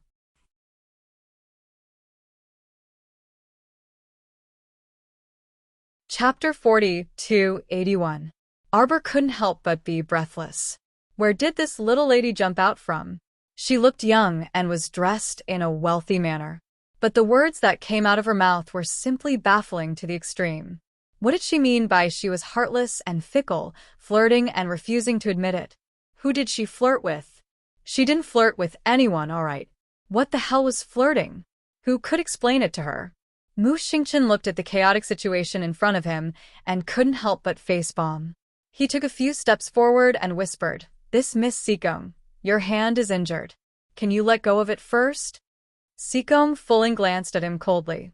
She tightly gripped the end of Arbor's vine whip and asked word by word, "Arbor, do you dare to enter my dream and try?" Arbor was startled, and he stared at her indifferently. A pitch-black flute was slowly summoned from Sikong Fulling's conscious. It floated horizontally in the air and slowly descended. Arbor's heart tightened slightly as he looked at this nightmare, demonic flute. After a while, he merely gazed at that flute with an icy and merciless gaze. She recognized this frightening flute. The instant this nightmare demonic flute was blown, It would make her dream of bad people, bad things, and bad memories. For example, young Master Omega Kotoku. Arbor, as long as you enter my dream and take a look, you'll definitely know what happened between you and my eldest brother. The onlookers held their breaths in anticipation, and their gazes fixated on the little stoic. Mo Lian suddenly flashed to his wife's side and supported her waist with one hand. She looked coldly at Sikong Fuling and said, "Don't force her anymore.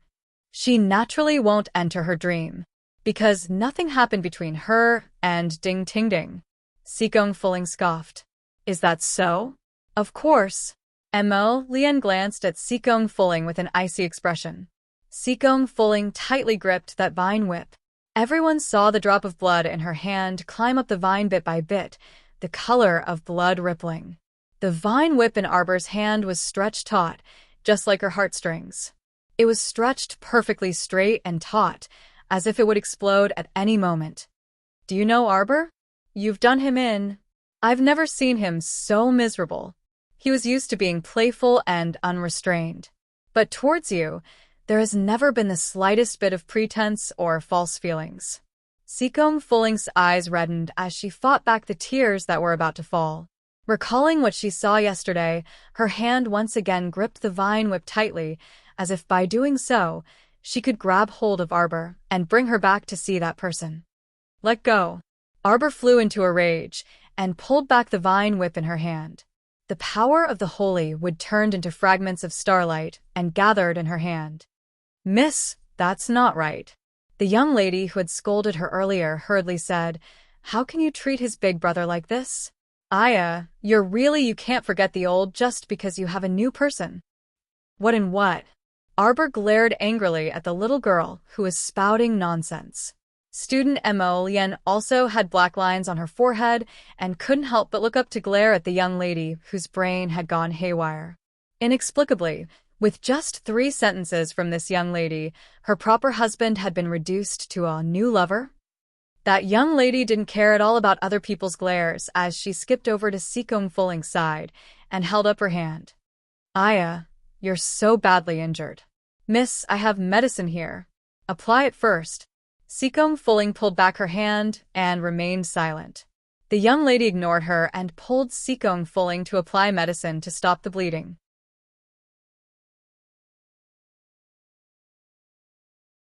Chapter 4282. I'm called Qing Xuexue and you're called Sikong Fuling, right? Your injury is quite serious.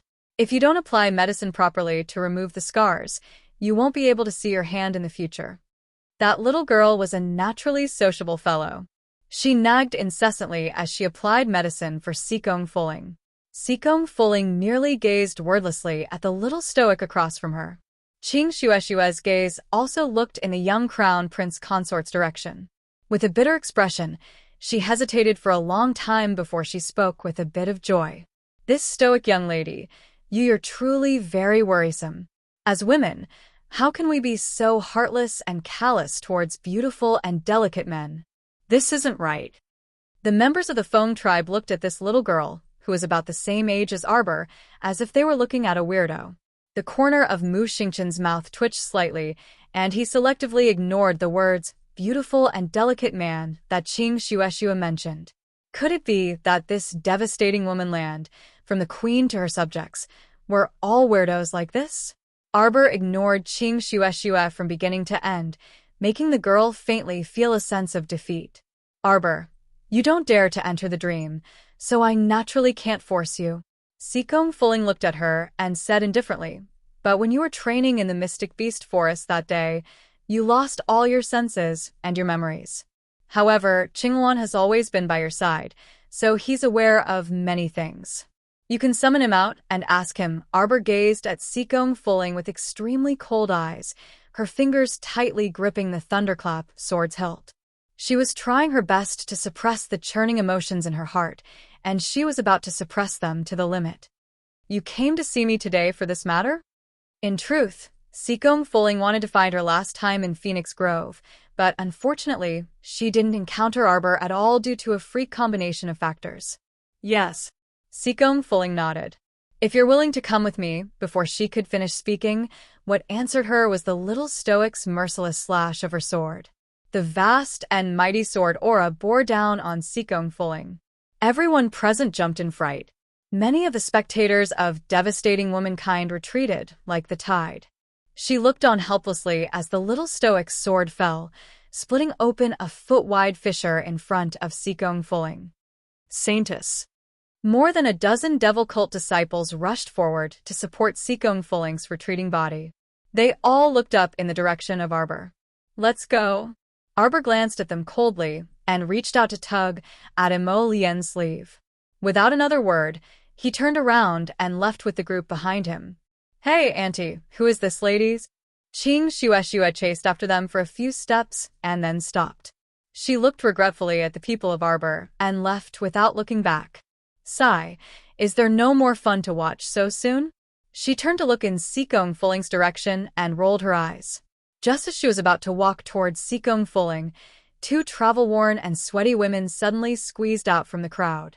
The two of them hurriedly grabbed her hands and dragged her away. Your Highness, why are you here again? Quickly return, something happened in the estate. What's the fuss about? Qing Shueshue muttered quietly and obediently left with the two female officers. Meng Miyu breathed a sigh of relief and walked to Sikong Fuling's side. She said sullenly, You were truly too impetuous just now. What do you know? Sikong Fuling swept her a glance with an indifferent expression. She can treat eldest brother's illness.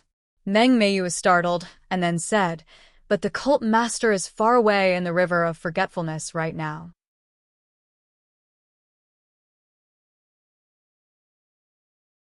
Chapter 42-83. Where do you think she's going this time? Sikong Fuling looked certain. She's heading for the river of forgetfulness. Meng Miyu hesitated for a moment before saying gravely, Based on my understanding of her, I'm afraid no one can force her to do something she's unwilling to do. You also saw her attitude just now. She did her best to distance herself from them and didn't look like she would be enthusiastic about helping them. Sikong Fuling narrowed her eyes. That's why it's best if she owes us a favor. She understood this stoic face too well. As long as it was a debt of gratitude, the little stoic would definitely repay it. Because she disliked owing people favors the most and didn't give others the chance to owe her a favor. The most classic example was that she would usually settle the debt with the person and the goods. Meng Miyu couldn't resist snickering. That girl is very crafty. How do you want her to owe you a favor? Since Arbor is going to the river of forgetfulness, why did she come here midway? Sikong Fuling turned to look at Meng Miyu. She doesn't visit a temple without a cause. You mean, she didn't come to attend the Queen's birthday celebration? Meng Miyu raised her brows, her brain working quickly. She came to Devastating Beauty Kingdom to handle some matters? Sikong Fuling nodded. Go investigate. I want to know what she came here for. The cabin door was suddenly pulled open by someone. Mu Roxian's eyes coldly looked towards the door, only to see a thin young man with a delicate and pretty face walking in with large strides along with two lackeys. You're the daughter of that old hag from Flying Paradise? The newcomer sized her up and spoke with a disdainful attitude. You're just a team of old, weak, sick, and disabled people, yet you're still yearning to capture that stoic face alive? You're rather gutsy. I heard that Flying Paradise woman is a good-for-nothing with zero cultivation and relied on scheming and her body to get to her position. That young man sat down boldly in front of her and sized Mu Roxuan up maliciously. What about you? You're her daughter, huh? But your face is crippled, so you probably don't have the capital to rely on your body to get to her position, right? Mu Roxuan flung out a mysticking talisman. The difference between charms and talismans was that high-level talismans required profound energy to activate while charms didn't have this restriction. Otherwise, she, Mu Roxuan, wouldn't be able to do anything. Now that she was concentrating on the study of talisman spells, she had made great progress. Mother probably saw her talent in charms, so she kept her by her side to work for her. Otherwise, why would Flying Paradise keep a trash who had yet to unlock her special ability? Thinking of this, Mu Roxuan couldn't help but sneer at herself. The young man frowned and dodged, but one of his followers was not so lucky. He was hit by the Xian charm and fell to the ground with a howl. The baleful qi wrapped around his neck, and in just a moment, that layer of black qi strangled him to death. The other follower widened his eyes in horror and took a few steps back. The young man laughed heartily as he sat there and clapped his hands. Impressive, impressive. I've underestimated you. Miss Mu, right? I heard that you and that facial paralysis are sisters? Hidden Moon Hall's Vice Hall Master Buyi. Mu Rochuan stared at the moon mark on his sleeve and coldly said, "What are you doing here?" "Of course I'm here to make a deal with you, Miss Mu." Buyi chuckled. "I can help you capture that little facial paralysis." Mu Rochuan couldn't help but sneer. Conditions? She wasn't naive enough to believe that the Hidden Moon Hall's Vice Hall Master came here to help her.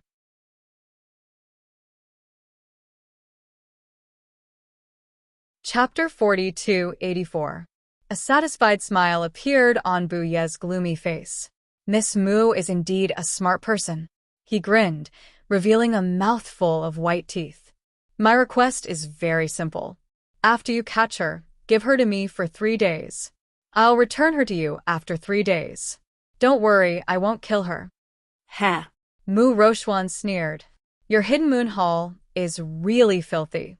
What would happen if a beautiful little girl was handed over to a pervert for 3 days? Mu Rochuan didn't even need to think to know. Buyi wasn't angry. He just raised his eyebrows and asked gloomily, "Do you agree?" Mu Rochuan shook her head. "I refuse." She had no interest in cooperating with the pervert. What would happen if she asked a tiger for its skin? She knew without thinking. Buye's expression suddenly changed. He approached Mu Rochuan and grabbed her neck. "You dare to refuse me?" He, and Hong Chong heard the voice and their expressions changed. Deputy Hall Master Buyi. Please stop. Buyi glanced at them and said coldly, "Since you know my identity, you still dare to be so rude?" He, and Hong Chong cupped their hands in salute. He, said with a dark face, "Deputy Hall Master, we can accept your proposal. Please let go of the eldest miss first." Where did the eldest miss come from? Buyi sneered with a gloomy face and threw Mu Rochuan away. Mu Rochuan was hit by a force and her whole body fell heavily to the side of the bed. Bang! A loud sound was heard. Mu Rochuan hit the middle of the bed. The impact was so great that the bed was smashed into 2 halves. She fell between the 2 pieces of broken wood and struggled for a long time, but couldn't get away. Ha! Buyi stood up straight with a sneer and glanced at Mu Rochuan. "Without strength, how can you work for our Tianyan? Talismans and curses?" Hee. In fact, before you even used the talisman, you were already crushed to death, like an ant. Mu Rochuan's expression was calm and indifferent. She struggled to sit up. "Remember to clean up a good cabin for me." The man laughed wantonly and left. Young Mississippi Hong Chong quickly walked forward and wanted to help Mu Rochuan up, but she raised her hand slightly to stop him. Mu Rochuan's expression was calm as she slowly stood up and reached out to support herself against the wall behind her. Today's incident was only the most direct way for her to face a very humiliating thing. She no longer had any cultivation or spiritual power. Even a mere mystic cultivator might be able to knock her to the ground with one punch, let alone a second-level god master like Vice Hall Master Bai. Mu Rochuan let out a long sigh and closed her eyes. Young Mississippi walked up and said disapprovingly, "Didn't Vice Hall Master Yi propose cooperation just now? Why didn't you agree to it immediately? What are you hesitating for? Could it be that you've really developed sisterly feelings for that little stoic?" "I just don't want to disrupt Mother's original plan," Mu Rochuan said calmly. "I studied Mother's letter from beginning to end several times." She said indifferently, "I discovered that the methods written in the letter aren't important. The most important thing is that we're merely the bait she threw out." He was a bit puzzled and asked with raised brows, "What do you mean?"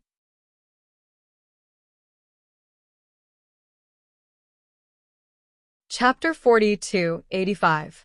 Mu Rochuan's expression was normal, and her emotions didn't fluctuate in the slightest. She only said in an extremely serene tone, "Mother must have sent someone else to secretly capture Arbor." were merely her chess pieces on the surface. No wonder she felt that her mother's actions this time were a bit strange. Mother had always been steady, crafty, and ruthless. She had fought with the little stoic many times, so there was no way she didn't know that the little stoic was extremely strange. Her subordinates like Hong Chang and He simply couldn't truly fight the little stoic. To put it bluntly, they were people her mother placed on the surface to lure the enemy. Trump cards were often hidden in the deepest parts. Eldest Miss means that the Hall Master has other arrangements? He was truly a bit surprised. As the Hall Master's trusted aide, she had never heard the Hall Master mention this matter. Eldest Miss merely studied the Hall Master's letter, yet she managed to figure out so many things. It could be seen that this Miss's brain was actually still okay. It was just that she had been blinded by jealousy in the past, which was why she had done many foolish things. Now that she had quieted down and was using a clear head to analyze the situation and view the problem from a new perspective, she was able to see things more thoroughly than them, the Hall Master's trusted aides.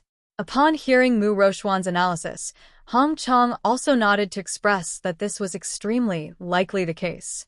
He couldn't help but frown and say, "There's no other way now. This Vice Hall Master Bai is extremely skilled, and we're not his match. Besides, with his status, no one here can stop him if he wants to stay.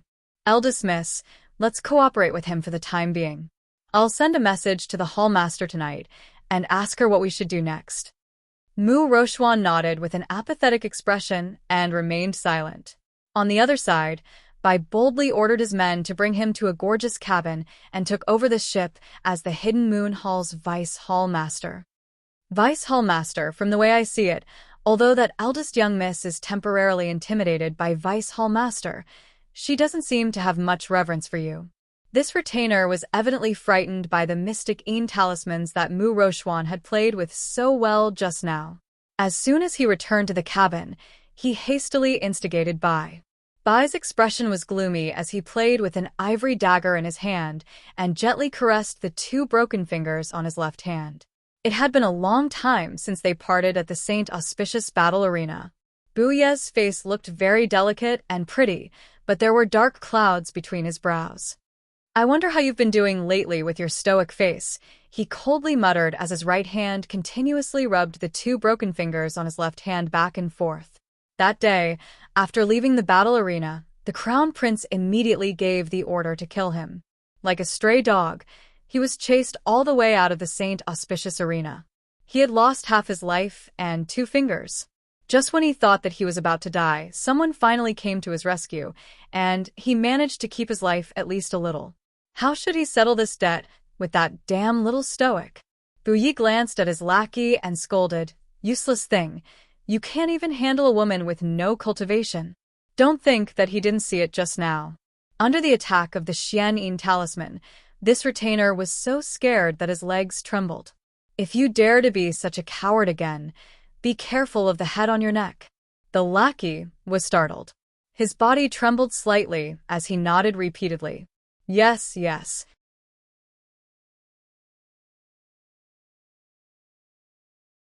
Chapter 40-86. After leaving the bustling docks, the little crown princess covered her head and walked forward without saying a word. Emo Lien intentionally teased her, but he also knew that she might not be in a good mood at the moment. At a time like this, if she wanted to have some peace and quiet by herself, he naturally had to restrain his urge to lift his arms and hug her, giving her some peace and quiet. It was unknown what Arbor was thinking, but he lowered his head and covered his head as he walked briskly. His pace became faster and faster, and he suddenly sprinted forward. "Jojo!" Mu Xingchen jumped in fright and hastily sped up to catch up. Emo Lien turned to glance at him. The sapling probably sensed it. "Let's quickly follow." The group of people followed the little stoic's rapidly advancing figure and lined up in a row, their speed also increasing by quite a bit. The little stoic suddenly leaped onto a rooftop, and everyone immediately did the same thing. Whoosh, whoosh, whoosh. They all jumped up and half-crouched down after her. The little mushroom expressionlessly looked back and saw her husband shooting her an aggrieved look with his watery phoenix eyes. Jojo is ignoring me. Arbor reflexively reached out and stroked his husband's head to comfort him. Everyone's mouths twitched as they speechlessly looked at the two's odd interaction. Stroking a dog's head or something seemed to be a certain Jojo's signature gesture. Sure, the little stoic extended a finger and made a shushing gesture. Everyone crouched on the rooftop and looked inside. They saw that the courtyard was currently in an uproar. A 5 to 6-year-old child was madly running around the courtyard with his butt bare. A lush green blade of grass grew on his small head, and a pink pouch was wrapped around his body. He bounced around, and when he saw someone coming to catch him, he would backhand them and give them a big slap. This child was freakishly strong, and several adult servants were not his match. They could only whimper in pain from his violent beatings. Xiao Qiao, Xiao Qiao. Qing Xuexue dashed in from outside and saw this crazy child at a glance. She hastily pacified him. Xiao Qiao, calm down, Xiao Qiao.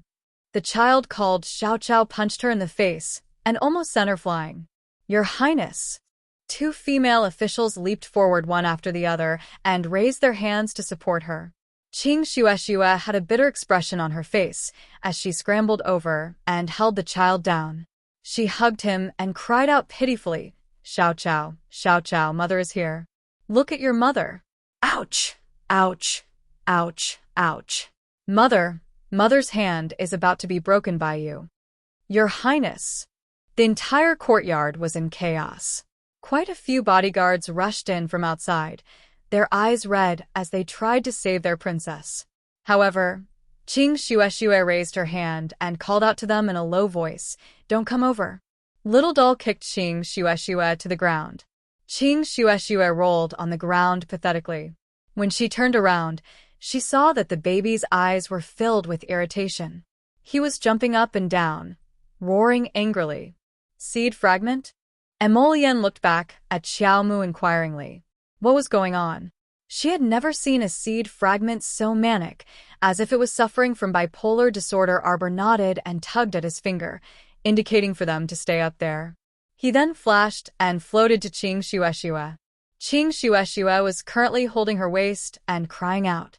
When she looked up and saw the little stoic's expressionless face, she was instantly stunned.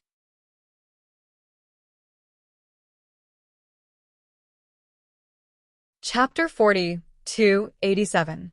Hey, you aren't you there? Before he could say the words, stoic young lady, a green vine shot out from the little stoic's palm and darted towards the toddler.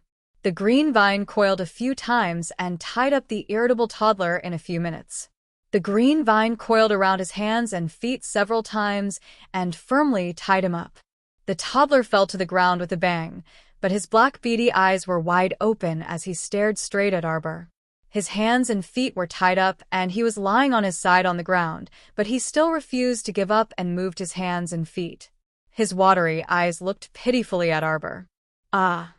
The toddler opened his mouth and shouted, ah, your head.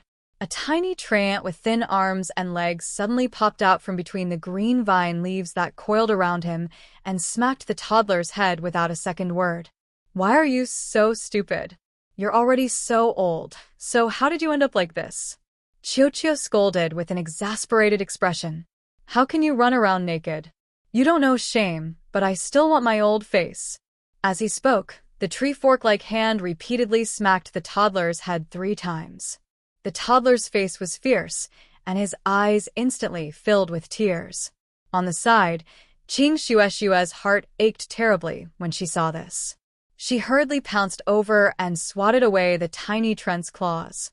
She hugged the toddler and repeatedly said, My child. How are you? Does your head hurt? Mother will have someone cook something delicious for you, so don't make a fuss.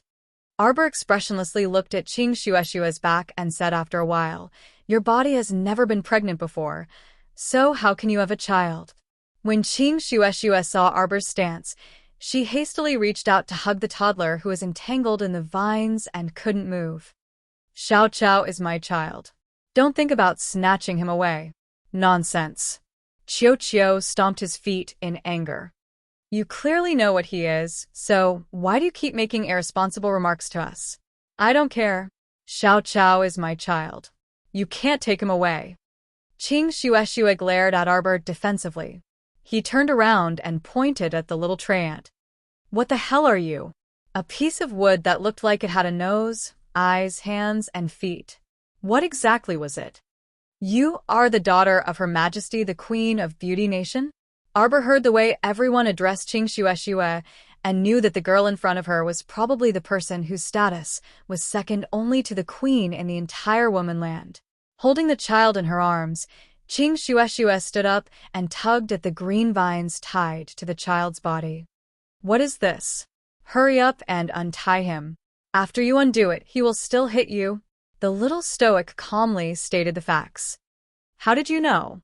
Qing Shueshue was exasperated. Because he wants to come back to me. That's why he went crazy. Arbor was still very calm, but the words that came out of his mouth made Qing Shueshue uncomfortable. Qing Shueshue could not help but be amused. Haha, you speak as if it's true. Why does my son want to return to your side? She's not your son. You haven't lived with someone before, so you don't have a son. The group of Phoenix clansmen squatting on the roof almost rolled off the roof. Fuck, their lord holy daughter truly wouldn't rest until she shocked people to death with her words. Qing Shueshue's charming little face flushed red, and she looked at the two female officials beside her with a guilty conscience. Sure enough, the latter stared at her in shock with an expression of disagreement.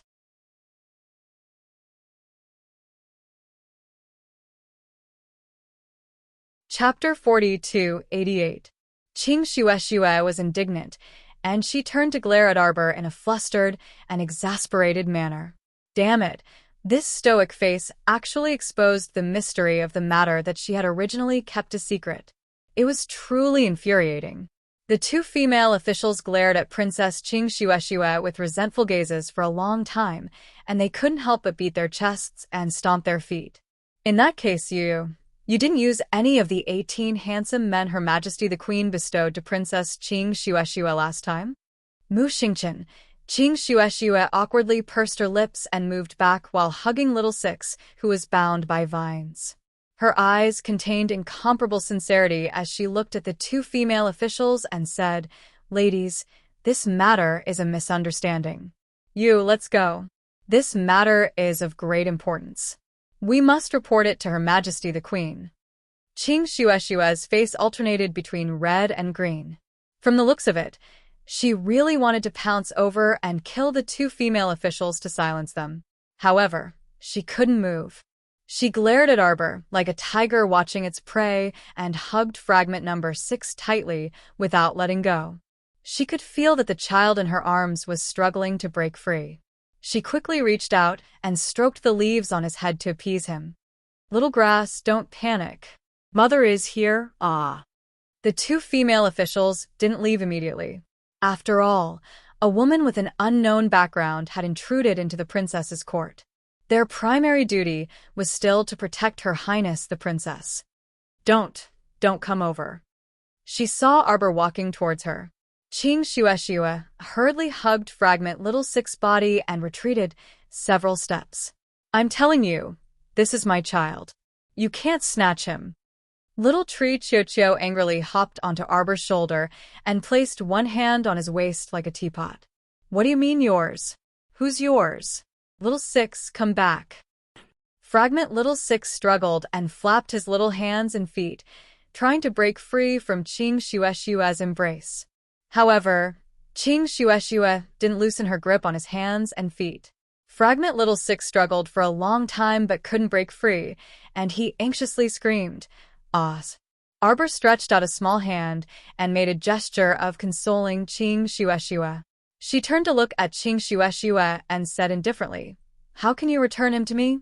Qing Shueshue stood in front of little Six and shoved his small body behind her. She said gloomily, Yes. Although Xiao Chao isn't my biological child, I picked him up from the sea. I treat him like my own son. I wouldn't trade him for anything. You want his life force, Arbor said calmly. Qing Shueshue was stunned and her face immediately flushed red. Don't be so self-righteous. I don't have any ulterior motives toward Xiao Chao. If you did, You would be dead by now. Qing Shueshue was stunned again. Her eyes widened as she stared at Arbor in disbelief. You? Aren't you being too bold? Do you know who I am? Queen Qingcheng, Queen Qingcheng. Qing Shueshue. The next successor of Beauty Kingdom. It's good that you know. Qing Shueshue pouted. When she felt Xiao Chao move behind her, she quickly held his little hand tightly. Since I picked Xiao Chao up a year ago, Xiao Chao has been my family and my younger brother. Qing Shueshue guarded Fragment Little Six, who was behind her. She stared cautiously at Xiao Mu. I won't give him to you. Mo Lian leaped and floated to Arbor's side. Mu Xingchen, Feng Zhongqing, Feng Zhongfei, and the others also leaped over and stood beside Arbor.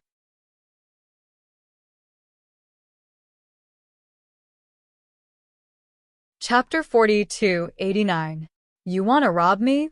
Qing Shueshue's porcelain white face darkened as she glared at the people in front of her. Your Highness. A large group of guards rushed over from all directions and surrounded Arbor, Mo Lian, and the others without any explanation. Qing Shueshue straightened her body and raised her hand to stop the guards from attacking. However, she still glared at Arbor warily. I have no enmity with you, so leave quickly. I don't want to hurt anyone. Let me tell you, if you want to rob me, you've come to the wrong place. Qiu was so angry that it hopped around indignantly on Xiao Mu's shoulder. You woman, what a weirdo. You want to rob my family's little six, but you say we're robbing you? Arbor patted Qiu's head comfortingly and said faintly, I heard that your alluring female kingdom has an unwritten rule. What are you trying to say? Qing Shueshue had a cautious expression on her face as she held Xiao Cao's hand tightly. Her eyes were about to pop out of their sockets. It's said that your citizens can challenge other people's men if they like them. The winner can get this person? Mo Lian, Mu Xingchen. Qing Shueshue's legs almost gave out. Two female officials rushed up to support her. They clenched their fists tightly and shouted, How dare you? Your Highness, accept her challenge. Yes, Your Highness, accept her challenge. Don't be afraid. You can't be a coward. You can't embarrass Her Majesty. That's right. Your Highness, Your Highness, Your Highness. Qing Shueshue nearly lost her footing, and she glared at Xiao Mu with her bulging eyes in exasperation. She shouted repeatedly, Where did you hear this from? There's no such thing. Arbor glanced at her leisurely. Then why don't you give him back? Impossible. Qing Shueshue stood in front of Fragment Little Six and shouted angrily, Don't even think about stealing my brother. Qiu snorted. One moment he smashed, the next moment he took his brother. Let me tell you, it's useless even if you call him husband. He's my little six, so he should be returned to my family. Qing Shueshue's face was flushed red as she gasped for breath. Unexpectedly, he was kicked by a small foot. When she looked back, she saw that Fragment Little Six had undone the vines binding him at some point in time. He happily fluttered over to Xiao Mu and hugged her calf at once. Don't hug Master's leg. Qiu said angrily, You traitor. Scram. Fragment Little Six used its short legs to crawl towards Xiao Mu with all its might. However, a second later, Crown Prince Mo picked her up with a disdainful expression and shook her chubby little body. What? Qiu hit the child's head with a tree branch in annoyance. You're not a wolf, so what are you howling for? Arbor looked at the interaction between the two brothers expressionlessly and said calmly, You also liked to howl when you were young. Qiu was speechless. Xiao Mu took out a brush and paper from her inner world, and with a flick of her finger, she flicked that letter of challenge to Qing Shueshue. Today, at the Heavenly Battle Platform at your gorgeous island's Great Beauty Plaza, we will respectfully await your Highness's arrival. Qing Shueshue hurriedly ran forward and took Xiao Chao from Mo Lian's hands. She hugged the struggling child and looked back at Arbor. She said angrily, Let's fight then. Who's afraid of you? The princess is mighty. The princess is mighty. A group of female guards shouted with their fists clenched.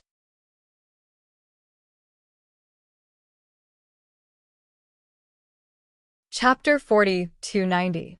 in the backyard of the first princess residence. Suddenly, a human head popped out of the dog hole and nudged it a little. A female official standing in front of the hole turned her head. "Your Highness, what are you doing?" The voice was so loud that it almost pierced through the clouds, causing the princess to frown. Qing Shueshue smiled awkwardly. "Ha ha ha, female official Zhao, why are you here? If this official isn't here, does your Highness plan to slip away from here and not participate in the Heavenly Battle Platforms Challenge? Hey, you guys. Softer, softer, softer." Qing Shueshue was dragged out of the dog hole. She was held by 2 arms and dragged all the way back to her own courtyard. How dare you? Qing Shueshue tried her best to keep a straight face and said angrily, "Who told you to drag me back?" "Greetings, Your Highness." A dignified and calm middle-aged woman appeared at the entrance of the courtyard. Her appearance wasn't very exquisite, but her aura was very elegant. When Qing Shueshue saw her, her small face immediately fell. A moment later, Qing Shueshue lay on the bed and kept pounding the bed with her small fists. She wailed, "I can't beat her. I definitely can't beat her. You don't know how abnormal that fellow is. When we were on the street, even big sister Sikong Fuling wasn't her match. That little devil, if she whipped me with her vine, I might die." Ah. The dignified and calm middle-aged woman looked calmly at a certain someone who was rolling around on the bed and wrapped in the blanket, like a cocoon. She said softly, "The Heavenly Battle Platforms Challenge has been reported to Your Highness." Qing Shueshue instantly froze and drooped her small head listlessly. Her entire body was filled with a gloomy aura that said, "I might die soon." Wah. Qing Shueshue covered her small face and raised her head to cry bitterly. "It's over, it's over, it's over, it's over." Her mind went blank and she agreed to fight. The result now was that she might not live past tonight. Wah. While one of the 2 female officials had a dark look on her face as she angrily called out, "Your Highness, can't you do this? Can you work harder? What do I have to fight for? I'm about to die." Qing Shueshue held the blanket and shouted anxiously, I don't care. In short, I can't go to the Heavens battle stage. I'm sure I can't beat her. Even if we can't win, we still have to fight," the dignified woman said calmly. "Teacher." Qing Shueshue looked as if the sky was about to collapse. She looked at the woman with a distressed expression. He Wan's expression remained calm. "Even if you can't beat me, you should at least go up on stage and accept your loss. Do you want the people of devastating female kingdom to look down on you?" Qing Shueshue revealed a pitiful expression. She hugged the quilt and cried out miserably, "I know, Master. Why do you want to challenge her?"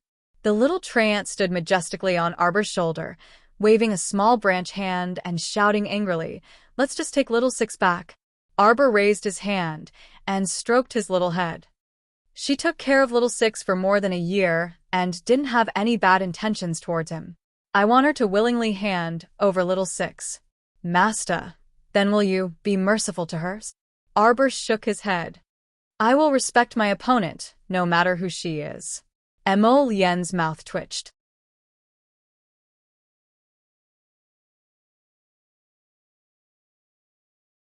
Chapter 4291. The Great Beauty Plaza was extremely famous in Beauty Nation. This was because there were 4 pillars in the plaza, and each pillar had a statue of a handsome man standing on it. Some of them were valiant, while others were gentle and slender. All of them were young and beautiful, and quite eye-catching. The Heavens Battle Stage was located at the center of the Beauty's Great Plaza. At this moment, the plaza was already filled with people. Those who came early had already occupied the advantageous terrain and climbed up to watch the battle. Around the plaza, the tea houses and wine shops that could clearly see the heavenly battle platform were also packed with people. Heads poked out of the window one after another, shouting along with the cheers of the crowd. Her Majesty Qingyi, the Empress of Fallen Beauty Country, was sitting on the 2nd floor of the tea house, in an elegant private room, calmly looking at the situation in the square. Your Majesty, Her Highness Princess is not here yet. A female officer beside Yi Qingyi greets her respectfully and lowers her head. Qingyi couldn't help but rub her forehead. She really couldn't do anything to her daughter. She's here. She's here. Her Highness the Princess is here. An excited voice suddenly came from the window. Queen Qingyi stands up and goes to the window. Looking down from the second floor of the tea house, one could see that the square was filled with people. Qing Shueshue was escorted by more than a dozen female attendants. She was wearing an emerald green tight-fitting shirt with arrow sleeves, which made her round little face look very charming. When Qing Shueshue approached the heavenly battle stage, she saw the little stoic strolling over from the other side of the crowd. Her appearance was extremely delicate. Under her simple white clothes, there was no makeup on her small face.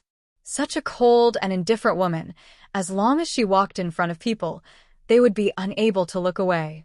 Long Shongyun rolled her eyes. Big brother, what's wrong?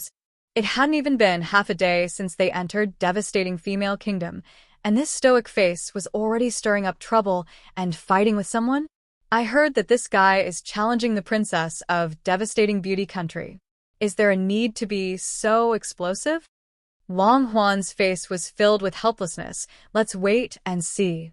The little stoic's husband and older brother didn't say anything, so they, as cousins, didn't need to be so long-winded. Always causing trouble. Long Shongyun muttered unhappily. Your Highness, Your Highness. In the entire Beauty's Plaza, all the subjects of devastating beauty country were excitedly cheering for their princess. However, Princess Qing Shueshue's heart was beating like a drum. Hearing the shouts around her, she could only force herself to smile awkwardly. Qing Shueshue pulled open the silk button under her collar and neatly took off the embroidered cloak that was covering her. His movements looked extremely confident and at ease. With a swing of his cloak, he valiantly leaped into the air and did a somersault, landing on the Heaven's battle platform.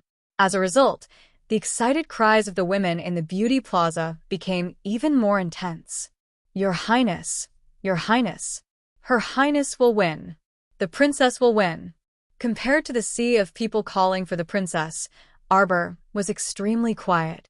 The group of Phoenix clansmen actually wanted to cheer for their holy lady or something, but when Her Highness swept a cool glance over them, they could only shrink back their voices. The Phoenix clansmen were very certain that if they shouted now, Her Highness would definitely look at them with disdain, as if she was looking at an idiot.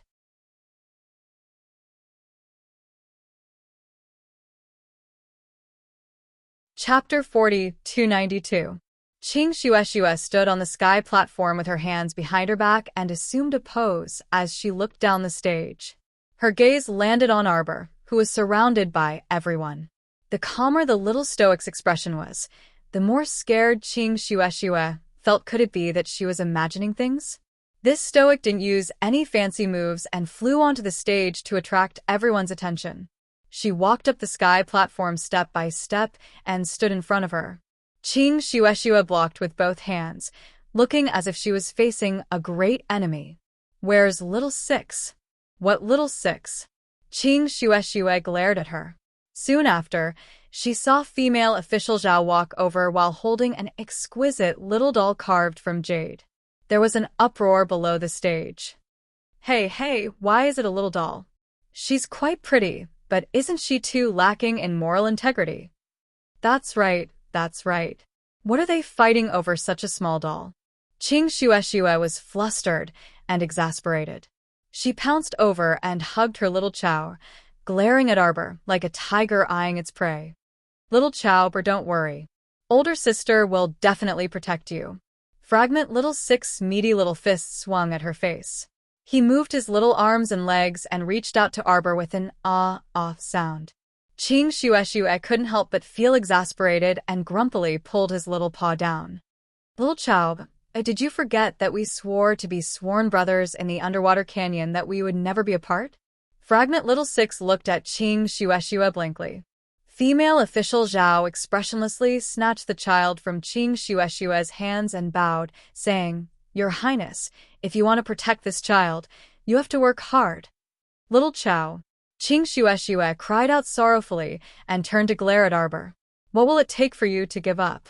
Arbor shook his head and lightly raised his hand.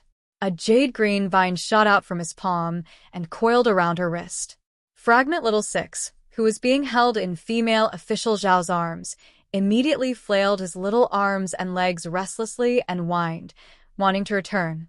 Female official Zhao helplessly restrained his arms and legs. Arbor turned his head and glanced at him indifferently. Fragment Little Six obediently stopped moving.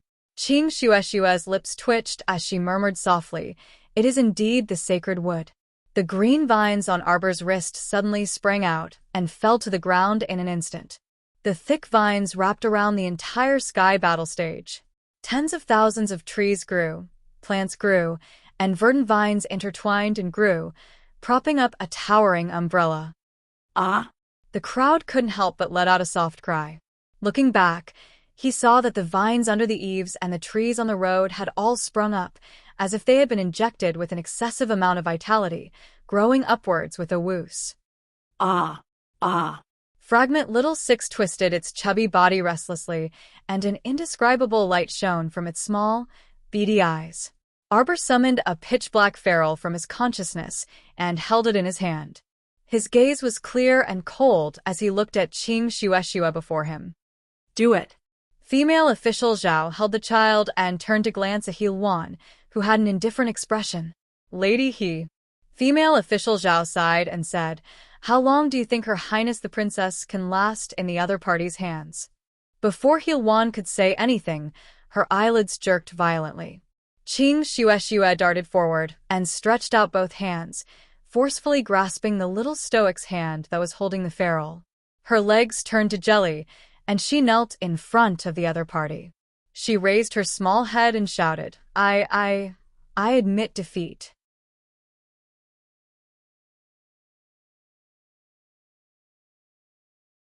Chapter 4293.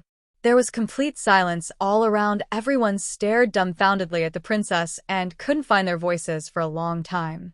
Mei Zhao's eyebrows twitched. She suddenly felt that she had overestimated the princess's moral integrity. It could be said that Her Royal Highness was born with no moral integrity. Arbor looked expressionlessly at Qing Shueshue, who was grabbing her right hand. "You agree to return Little Six to me?" Qing Shueshue shook her head like a rattledrum. "No, I won't return it." "Bah, what do you mean you won't return it? Little Chao, is my younger brother. Why should I return him to you?" Fight then. "I won't fight, I won't fight, I won't fight." Ah! Qing Shueshue clung to Arbor's hand and screamed, "Don't think about bullying me. I can't beat you. I can't beat you. I won't fight with you." Arbor was speechless. From Seacombe Planet to the Divine Continent, she met many people along the way. There were many weirdos, but the weirdest girl couldn't compare to the one in front of her. "You want to act shamelessly?" Arbor stared at the lass with a strange expression. Who said I'm acting shamelessly?" Qing Shueshue was frightened by her gaze, and her body trembled slightly. Then she hugged Arbor's right arm even more tightly. I can give you other things? In my Qingqing Female Kingdom's treasury, you can ask for any treasure. But you can't take little Chao away." "Greetings, Your Majesty the Queen." Qing Shueshue heard the voices coming from all around. Her hands that were holding on to Arbor suddenly stiffened. She turned her neck mechanically and saw the woman walking through the vines onto the heavenly battle stage. She almost fell to the ground. Xiaomu raised her eyes and looked over. She saw Her Majesty the Queen walking up calmly. She wore an ink-colored robe with a cotton-red belt around her waist and a small light green jade gourd on it. "Who is Long Qian to you?" Qing Ye's face had a hint of excitement. Xiao Mu examined the queen from head to toe. She wanted to pull her hand back, but Qing Shueshue refused to let go. She could only drag Qing Shueshue forward a few steps and reluctantly saluted with cupped fists. "It's my mother." Qing Yi looked at Arbor with excitement. After a while, she nodded. Okay. With a wave of his hand, Arbor retrieved all the vines, and the platform regained its freshness. "Child, follow me to the palace." The queen nodded at Arbor. Arbor took a small step and found that he was dragging a guy on his wrist. This fellow was still holding onto her right hand tightly without letting go, even though she had already put the feral back into her conscious. Can you stop dragging me? It was really troublesome to walk like this. Then you promise me that you'll give up on Xiao Xiao? Arbor shook his head. No. Qing Xue was furious. Why are you so stubborn? Don't even think about snatching Xiao Xiao away from me. Arbor walked down the platform expressionlessly. Long Shangyun saw that he was still dragging Princess Qing Xue and couldn't bear to look at them. Inside the Leaning Phoenix Pavilion, Her Majesty the Queen was leaning against a throne as she surveyed Xiaomu, who was sitting in front of a small table, with a smile. Princess Qing Xue was still hanging onto Arbor's right arm like a ghost. After being glared at by the Queen, Qing Xue's entire body stiffened, but her hands were still hanging onto Arbor's arm. Extremely rude. The Queen reprimanded. Why aren't you letting go? No, Mother. I want her to promise not to snatch Xiao Xiao away from me.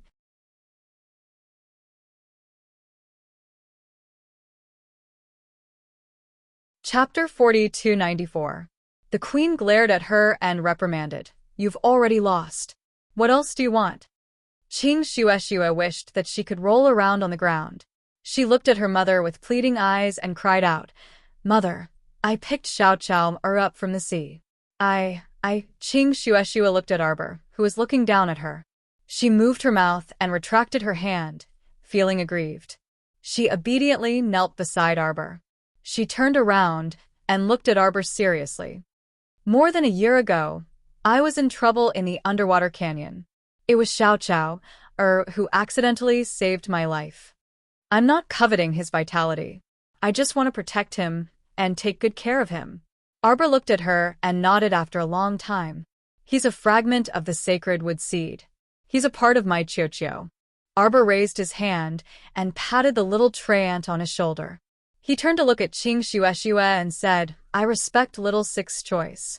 If he doesn't want to come back and wants to stay by your side, then I won't force him. It's just that he can't grow.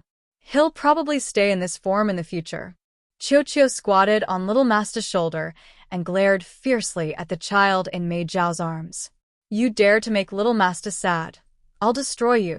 The fragment Little Six quickly pushed Mei Zhao away and ran to Arbor's side with its short legs. It threw itself into his arms. Qing Xue lowered her head pitifully. The Queen waved at her daughter and called her to her side. She said in a low voice, Xue, fate brings us together. You can't force it. Since the sacred wood seed saved your life, it's your benefactor. You can't force it to stay or go. Otherwise, wouldn't you be biting the hand that feeds you? I know. Qing Xue said listlessly with her head drooped. The Queen smiled and patted her daughter's hand. Then return the sacred wood seed to your sister Arbor. Qing Xue nodded her little head. She still didn't have much energy, but she didn't make trouble for no reason. Xingqian, Qiao, may I call you this? The Queen looked gently at Mu Xingqian and Xiao Mu, who were seated below her. The two of them nodded. The Queen smiled and said, Your mother and I were once sworn sisters with different surnames. We have a deep relationship. In the future, you can call me Aunt Yi. She placed her hand on the light green jade gourd hanging from her waist, a look of nostalgia and melancholy on her face. In the blink of an eye, so many years have passed. Back then, the scenes of me and your mother training outside are still vivid in my mind. Your mother and I are sworn sisters. You and Xue should address each other as brothers and sisters. Long Shangyun sat beside her brother and tugged at Long Huan's sleeve. Long Huan secretly patted her hand, indicating for her to calm down. Qing Xue stood up and curtsied to Mu Xingqian. She then curtsied to Qiao Mu with a drooping head. Brother Xingqian, sister Qiao, Xue was insensible earlier and made a fool of herself in front of you. Arbor and Mu Xingqian both stood up and returned Qing Xue's bow. Then the three of them sat down together. Emolian turned his head to glance at his wife with a smile. Xingqian Jojo, tomorrow is the most joyous day in our beauty kingdom. Why don't you stay and spend the day with me? The Queen asked with a smile. Xiao Mu nodded. Auntie, can you tell us about Mother?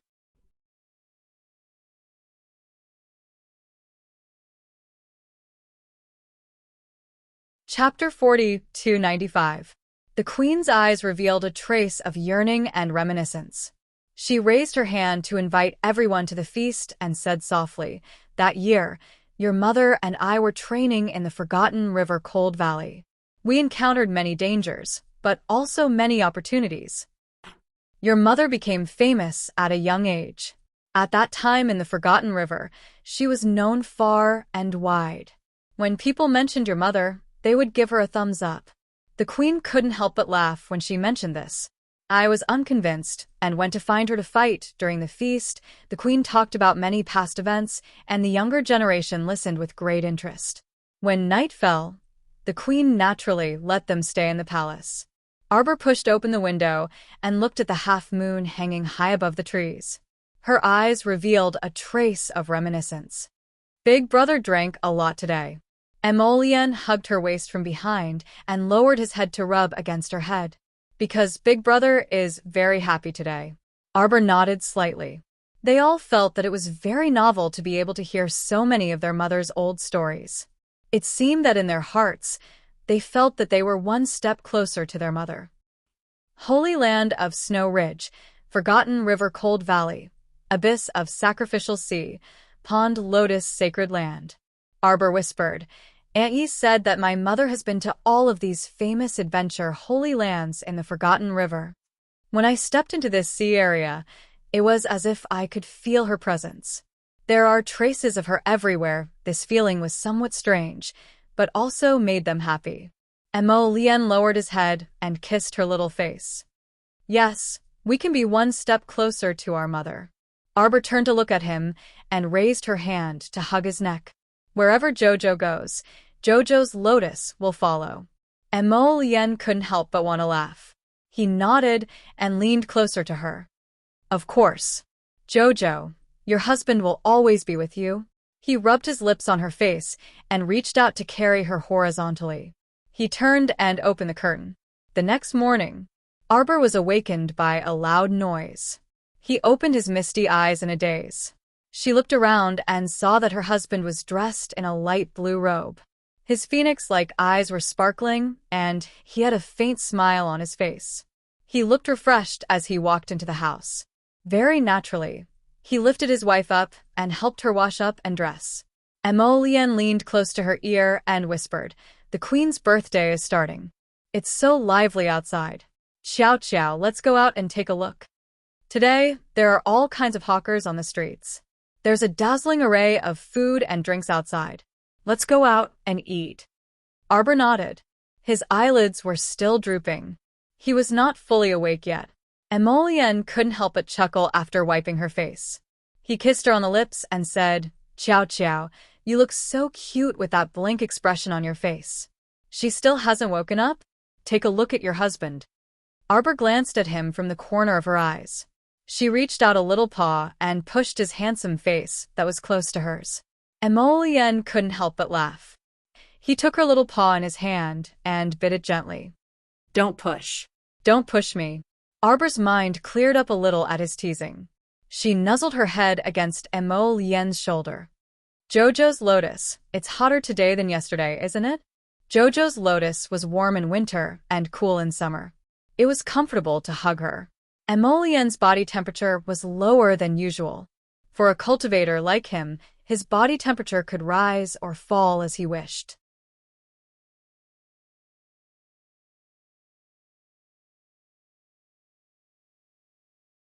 Chapter 4296. Emolien narrowed her eyes and rubbed her head against Arbor's body a little proudly.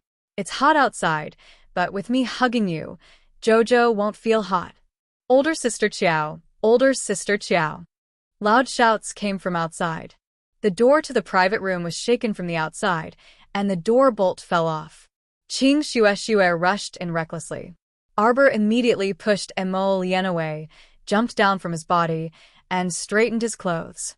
Qing Shueshue rushed in quickly, so she naturally saw that the two of them were originally stuck together, but they suddenly separated when she came in. Emolien immediately became a little unhappy. His handsome face darkened as he said unhappily, "Why didn't you knock and just barge in?" Qing Shueshue was instantly embarrassed. She scratched her head and quickly escaped outside. I'll wait for you outside. Arbor shook his head. Qing Xuexue, as a princess, had such a carefree and strange personality. It was really difficult for the queen. The two of them tidied up a little and walked out hand in hand. They saw Qing Xuexue standing in front of the main hall, pacing back and forth. When she turned around and saw the two of them, Qing Xuexue's eyes couldn't help but brighten. Older sister Qiao, it's very lively outside today. I'll take you out for a walk. Oh right, where's Xiao Qiao?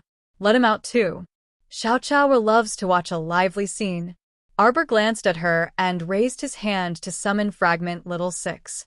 The little doll hung on her arm. She hugged it tightly and swung it left and right in the air. Qing Xuexue quickly reached out to hug it. Xiao Qiao, did you miss me? Fragment Little 6 indicated that he didn't miss her. He faced Qing Xuexue with the back of his head and hung on Arbor's arm, continuing to act cute and obedient. Qing Xuexue angrily muttered, "Little heartless," but still reached out to take Fragment Little 6. She turned to Arbor and smiled. "Let's go. I'll take you out for a walk." "Your Highness." Female officer Zhao bowed as she entered, her face solemn and dignified. Behind her, a man in embroidered clothes with a jade-like face and slim figure followed in. He bowed to everyone with a gentle expression. "Song Feng greets Your Highness, Crown Prince and Crown Princess." Qing Xuexue looked a little frightened and hid behind Arbor. Arbor was a little startled. She looked young Master Song Feng up and down and raised her eyebrows slightly. "This is young Master Song Feng." He stood out in the Beauty Appreciation Conference. Female officer, Zhao said expressionlessly. "He is also one of the servants that Her Majesty the Queen bestowed upon the princess. Your Highness is going out today, so please take young Master Song Feng with you." Qing Xuexue instantly revealed a hopeless expression. She clutched Xiao Mu's sleeve tightly as she hid behind Xiao Mu. She only stuck out her head and hollered without any dignity, "No need. This royal princess has someone to keep me company today. No, we don't need him to follow us." Female officer Zhao's face was solemn and dignified. "This is Her Majesty the Queen's order. Your Highness has long been of marriageable age. It's time to get married and have children, so that our Qingcheng royal family can have children." Qing Xuexue immediately shrank behind Arbor with a panicked expression. Female officer Zhao, you go find someone else. Arbor turned to look at Qing Xuexue. Seeing that her panic didn't seem to be fake, she couldn't help but curse in her heart. Is this girl suffering from androphobia? Female officer Zhao ignored her and cupped her hands, saying, "After the Queen's birthday, Your Highness, please take young master back to the mansion." Qing Xuexue clutched Arbor's sleeve tightly.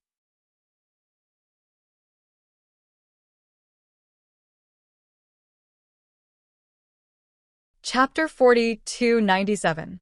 After Mei Zhao glanced at her and left, Qing Xuexue was still nervously holding onto Arbor, her eyes glaring at young Master Song Feng in front of her. Arbor pulled her sleeve out of Qing Xuexue's hand, lightly brushed the creases on it, and coldly stared at the smiling young master in embroidered clothes standing at the door. "I was wondering why the 7 Flowers of Spring Pavilion came here. It turns out it's because young Master Song Feng is here."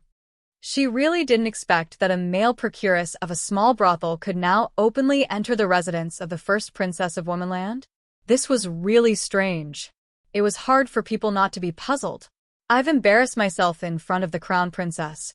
Young Master Song Feng smiled, neither servile nor overbearing. "I only won at the beauty pageant because of good luck. According to the custom of Womanland, anyone who wins at the beauty pageant can be granted a new identity by Her Majesty the Queen, regardless of their origin or past." Arbor glanced at him indifferently, nodded, and didn't continue. On the side, Qing Xuexue turned to look at Arbor, a little excited. "You know him? Why don't you take him back?" Xiao Mu glared daggers at her, while Crown Prince Mo also cast a sidelong glance at Qing Xuexue. Qing Xuexue's small body trembled for no reason, and then she swallowed back her words. I'm just joking. Why are you so serious? I know you have a husband. Your husband is so beautiful." You really don't like other people. Arbor only felt that Qing Shueshue's words were a little strange. What if her husband wasn't beautiful? Could she change her husband at any time? Sir Jojo didn't want to talk to a good-looking dog. Let's go, let's go. Today is my mother's birthday. All the drinks in the streets and alleys are free. I'll take you to drink our Womanland's most famous new, hong. We'll eat the most delicious barbecue. Let's go. Qing Shueshue led Arbor and others out of the palace gate and went to the busiest street. Long Xiangyun followed behind them and tugged at Long Huan's arm. Long Huan helplessly turned to look at his younger sister. Xiangyun, the matter of Aunt Chuyun being on good terms with the Queen of Beauty Kingdom is also recorded in our clan's records. What's wrong with you? Don't you find it strange? Long Xiangyun glanced at Qing Shueshue in front of her. How can a princess have such a straightforward personality? It's as if she doesn't understand the affairs of the world at all. Her Majesty doesn't only have one daughter, right? It is said that this princess was able to summon the power of the sea from the moment she was born. This is Beauty Kingdom's family matter. What does it have to do with us?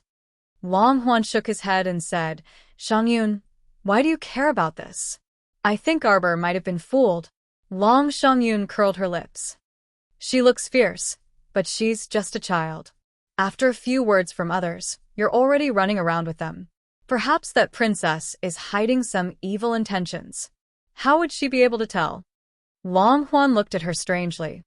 Xiangyun, why are you worried about her? Long Xiangyun glared. Why should I be worried about her? Ha! I'm not worried about her. It's just that we're going the same way. If something happens to her, it might implicate us siblings. Long Xiangyun rolled her eyes. Don't worry. Cousin might look young, but she's much smarter than you. She won't be fooled.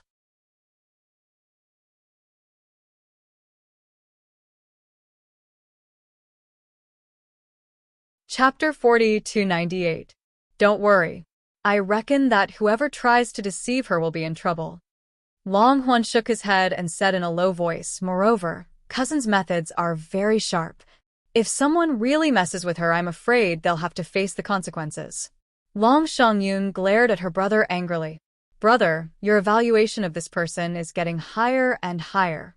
Long Huan silently lowered his eyes and only cursed in his heart. That's because we've suffered so much in her hands. That evaluation is accumulated from past bloody experiences. Who's worried about her? Long Xiangyun angrily turned and ran towards the crowded street. Brother, my ivory tricelet is broken. Buy me a new one. Arbor withdrew his gaze from Long Xiangyun and turned to look at Princess Qing Shueshue, who was squeezing in front of the crowd and buying things for little Six. Mo Lien raised his eyebrows and said, suspicious. Arbor shook his head. If Qing Shueshue didn't want to return little Six to me, she could have ordered people to surround and attack us that day in the princess residence. But she didn't. She even said she didn't want to hurt anyone and told us to leave on our own. Arbor said softly, a person's eyes can't lie. She's just a playful person. She's not a bad person.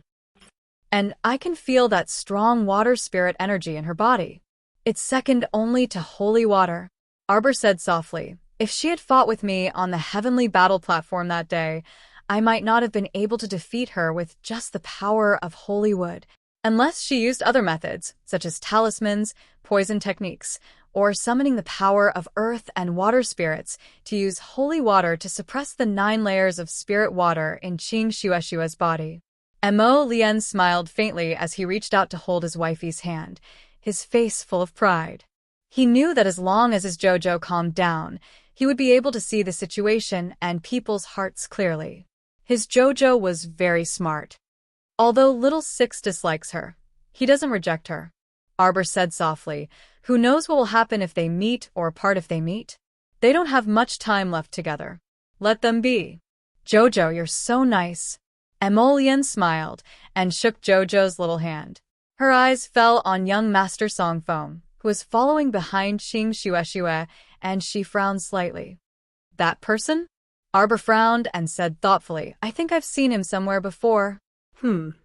Emolian paused for a moment, then curled her lips and snorted. Isn't it just the spring house? He had also seen that male procuress from the spring-filled house. Mo Lian remembered that when he went to find Sir Qiao Qiao, he had met this person, 7 flowers, as well as Fan Meng and Fan Yu once or twice. No. Xiao Mu shook her head and knitted her small brows. No. It's not spring. However, she always felt that there were some things in her mind that couldn't be connected. If she could find the pattern, she would naturally be able to unravel this mystery. And Mo Lian was stunned when he heard that. He turned to look at young Master Song Feng and took a deep look. Jojo, this is easy. He leaned close to her and whispered in her ear. Arbor nodded. Yes, be careful. Of course. And Mo Lian held her little hand and pulled her to a stall on the side. Jojo, do you want tofu pudding? Yes. Jojo's eyes lit up. Without her husband holding her hand, she walked in that direction with small steps.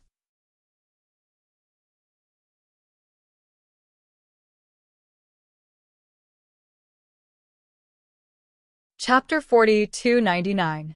The tofu pudding stall on the street had 5 or 6 tables, and they were all occupied by the crowd. If the young couple wanted to eat, they could only stand there and hold it in their hands. Even so, Lady Jojo was still in high spirits. She rarely came out for a stroll, and she usually didn't like crowded places. But since it was rare for her to come out for a stroll, it was also a life experience to occasionally enjoy this kind of crowded place. Holy Maiden, what flavor do you want to eat? This subordinate will buy it for you. Do you want something spicy? Do you want something spicy? Scram. Mo Lian brushed aside a long-winded Wind Clan member and took out some money to buy a bowl of light flavor. Jojo, your husband actually knows how to make it. Next time, let's make it at home. You can choose the flavor. Arbor nodded and reached for the spoon, but Mo Lian grabbed her little hand and held the bowl in one hand and the spoon in the other. She scooped a mouthful and brought it to her lips. Be careful, it's hot. Lady Jojo was used to being served by her husband at home, so she naturally ate a mouthful with a clear conscience and obediently accepted the crown prince's feeding. But for some reason, she suddenly felt that the surroundings were a little quiet, so Arbor turned around to look.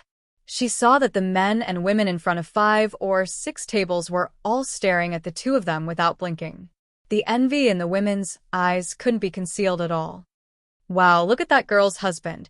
He's so virtuous. Yes, he looks like a celestial that walked out of a painting.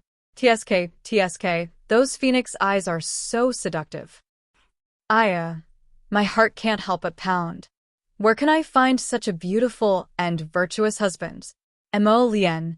Suddenly, a woman wearing a leopard print cloak stood up and cupped her hands at Arbor. Hey, this girl, I'll pay 10,000 spirit coins to buy this husband beside you. Are you willing to sell him to me? If you're not satisfied with the price, I can increase it further. Feng Zhongfei couldn't help but burst out laughing. Heavens, what are these women thinking? Unexpectedly, the woman's eyes lit up as she looked at him. She pointed at Feng Zhongfei and said, Young lady, I'll bid 15,000 spirit coins if you add this person. Feng Zhongfei was dumbfounded. 20,000. 30,000. 30,000. Jojo was so angry that her face turned red. Before her husband could explode, she roared, Get lost! Her voice was long and menacing, and the surrounding women couldn't help but tremble. However, the silence lasted for less than 3 seconds, and once again, a fearless and angry roar erupted. Hey, miss, look at you. That's not right. You can't have so many men by yourself, right? That's right. Hey, wait a minute. Aren't you the girl I met at the dock yesterday? The one who abandoned me? Right, I recognize her. I recognize her unique stoic face. That's her. Yesterday at the dock, a girl pointed a sword at her and told her to go back and consummate with her big brother. What? There's such a thing? Did she offend someone's unmarried man and then refuse to take responsibility? Hey, she has more than 100 husbands with her. Too greedy. Arbor. A Phoenix clansman hurriedly stepped forward and said to the surrounding crowd, Everyone, disperse. There's no such thing. Little Lang Jun.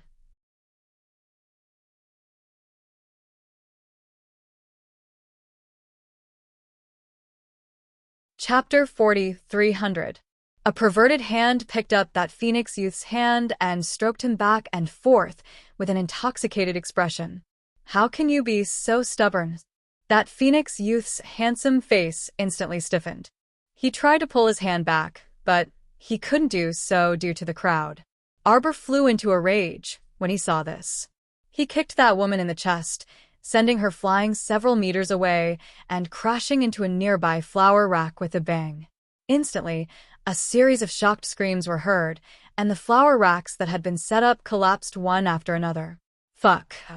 Long Xiangyun looked back and couldn't help but exclaim while holding her forehead, "What's that stoic face doing?" Long Huan's jaw also dropped to the ground in shock, and he muttered to himself, "I told them to cover their faces on the streets, but none of them listened to me. Great, now they're being chased and intercepted. Brother, be careful. It's so chaotic here. Let's go to the side first." Boom. A huge crashing sound came from the docks. Qing Shueshue, who was grinning as she hugged Fragment Little Six and bought him candy figurines to play with, was slightly startled. She immediately looked up at the docks. Thick smoke billowed over from that side, and the dense black fog almost covered half the sky. Something happened at the docks. Female officer Zhao walked up with a sullen expression and cupped her hands at Qing Shueshue, saying, "Your Highness, please stay here for the time being. This lowly official will hurry over to take a look." "Let's go together." Qing Shueshue turned to look for Arbor, but she was so happy earlier that she wandered around the streets with Fragment Little Six in her arms, so she had long been separated from Arbor and the others. Ah. Fragment Little Six reached out his small hand and hit her head hard. Qing Shueshue couldn't help but laugh. "It's too dangerous over there. Go back and find your master. Take him back to Sister Qiao and Brother Xingchen." A female attendant walked up and bowed with one hand across her chest. Then, she reached out to take the child, who kept kicking his little legs. Qing Shueshue rubbed his small head and turned to quickly leave the crowd with female officer Zhao, running towards the docks. The female attendant carried the fragment of Little Six and hurriedly squeezed into the crowd, trying her best to retreat in the direction she had come from. But now, the crowd was scattered in all directions, all wanting to escape home. The streets were full of stumbling people. It was not easy for the waitress to find Arbor and the others in a short time. After running for a short while, the waitress suddenly felt a weight on her shoulder. Startled, he turned his head and saw a woman with extremely white skin wearing a thin red veil. Her face was exceptionally beautiful and enchanting, and she was smiling at him. In the next second, the waitress felt a sharp pain in her neck and fell to the ground. Fragment Little Six was very sensitive. When it sensed the incoming danger, it cleverly transformed into a green vine with a bang and abruptly drilled into the crowd. "Earth treasure heavenly bell," Sikong Fulling chuckled as she tossed out a giant black bell, which suddenly caught the fleeing green vine. Thump, thump, thump, thump. The holy wood fragment violently slammed into the giant bell, angrily trying to escape. Sikong Fulling's bare feet were adorned with two bells jingling around her ankles. She walked to the giant bell with a mask on the ground and said with a grin, "Stop messing around. This is the earth treasure heavenly bell that has already matured into a divine weapon. If the complete Holywood was here, it naturally wouldn't be able to do anything to you. Unfortunately, you're only a pitiful fragment. Now you can negotiate terms with a little stoic, right?"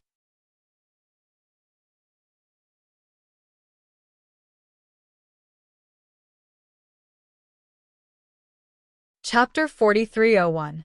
Speaking of which, she had secretly observed the little stoic for quite a while and carefully pondered why she wanted to challenge the princess. It was only now that she realized her objective. This little stoic had turned back to devastating Island Midway for this Holywood. Holywood? Speaking of which, it was truly tempting. She reached out to hold that shrunken earth treasure heavenly bell and lightly flicked her finger on the small black bell. She could still hear the sounds of impact coming from inside. In order to make this stoic face owe her a huge favor, she truly spent a lot of effort and wasted a lot of energy. Sikong Fuling looked down faintly at the holy wood fragment shrouded in the earth treasure Heavenly Bell and sighed. Truly a naughty child. She already told it to stop making a fuss, yet it continued to torment itself endlessly. It was clearly the holy wood spirit of the 5 elemental spirits, but its intelligence seemed to be a bit low. Boom. Black cheese soared into the sky from the dock's direction. Sikong Fuling's expression turned solemn, and she put away the earth treasure Heavenly Bell before calling out to Meng Meiyu and the others behind her, "Let's go." There was no time to lose. She had to contact Arbor before chaos broke out on Devastating Island. It was fine for her to fantasize about something like the holy wood fragment, but if she really wanted to absorb it, she would probably die a horrible death. Besides, this was only one of the tree fragments. Who knew if the holy wood's main body would retaliate against her out of humiliation after catching up? She couldn't afford to gamble on a matter that concerned her life. Qing Shueshue and Mei Zhao rushed to the entrance of the harbor and happened to see a giant 3-story ship ramming toward the shore again. The harbor, which had been hit by 2 large ships in succession, was now in a complete mess. The nearby ships of all sizes had been smashed into smithereens, and there were even many injured people lying on the ground near the harbor, unable to get up even after groaning for a long time. The sword maidservants rushed over upon hearing the news and guarded Her Highness the Princess and Mei Zhao as if they were facing a great enemy. Hiss. A strange sound rang out. When everyone looked up and saw a strange person with almost all of his facial features jumping out of the ship and letting out a loud roar. The pupils of Princess Qing Shueshue, Mei Zhao, and the others contracted slightly. This clearly wasn't a human. Presumably, there was no need to elaborate on what it was. Everyone present was clear about it. A monster with strange facial features and stiff limbs, zombie. Corpse puppets. So many corpse puppets. A panic-stricken middle-aged man crawled up from the ground and let out a series of sharp screams. There were indeed a lot of undead puppets. Countless undead puppets crawled out from the 2 crooked ships. They hung on the lattice of the cabin windows and lay on the deck. Suddenly, they jumped up and landed on the harbor like giant reptiles, attacking the crowd. Female Officer Zhao's solemn face was completely tangled up. She drew her dagger from her waist, raised her hand, and shouted, "Protect Her Highness! Protect Her Highness!" All the female attendants drew their swords from their waists and slashed at the zombies without hesitation. Qing Shueshue's face was extremely pale. Qing City Island was located outside of the Forgetful River and was located in a remote area. From here to the Forgetful River, even the fastest ship would take 10 days. Distant water couldn't put out a nearby fire. They couldn't ask for help at all. Under the attack of countless corpse puppets, the originally flourishing Devastating Island's docks were instantly reduced to ruins.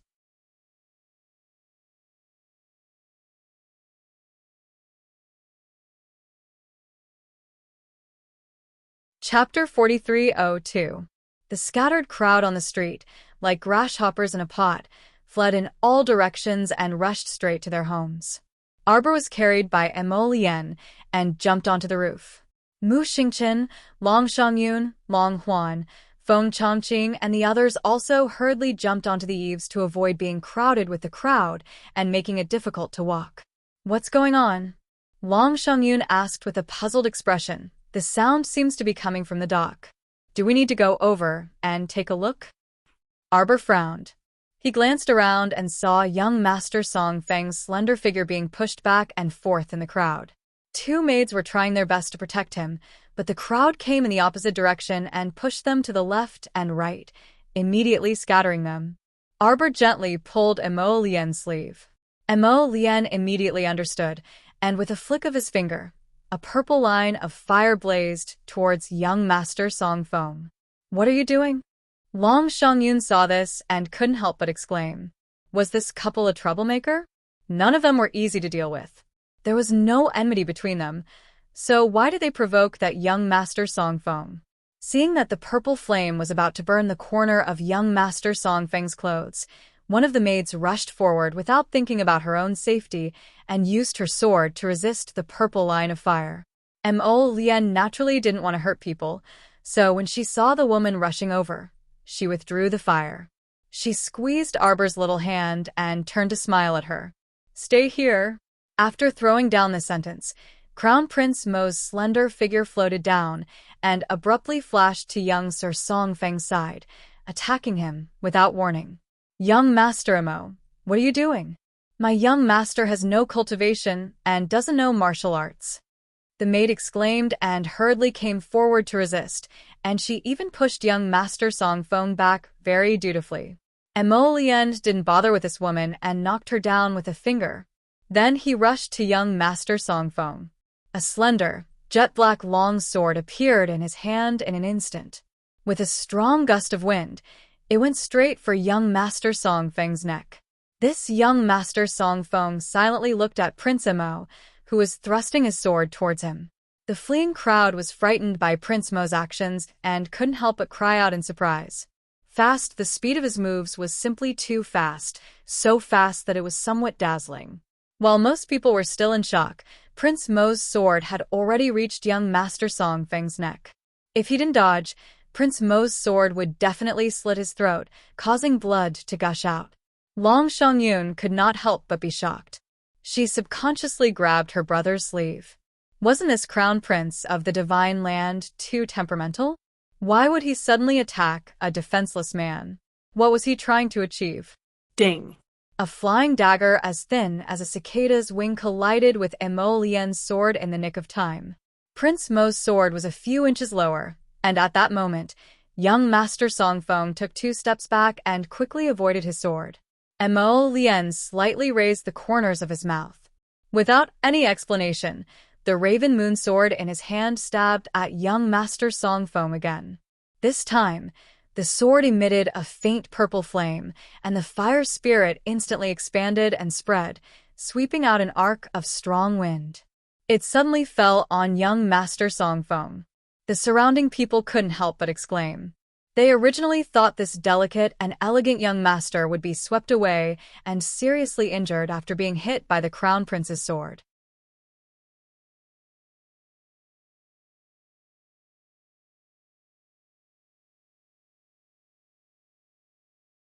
Chapter 4303. However, that wasn't the case.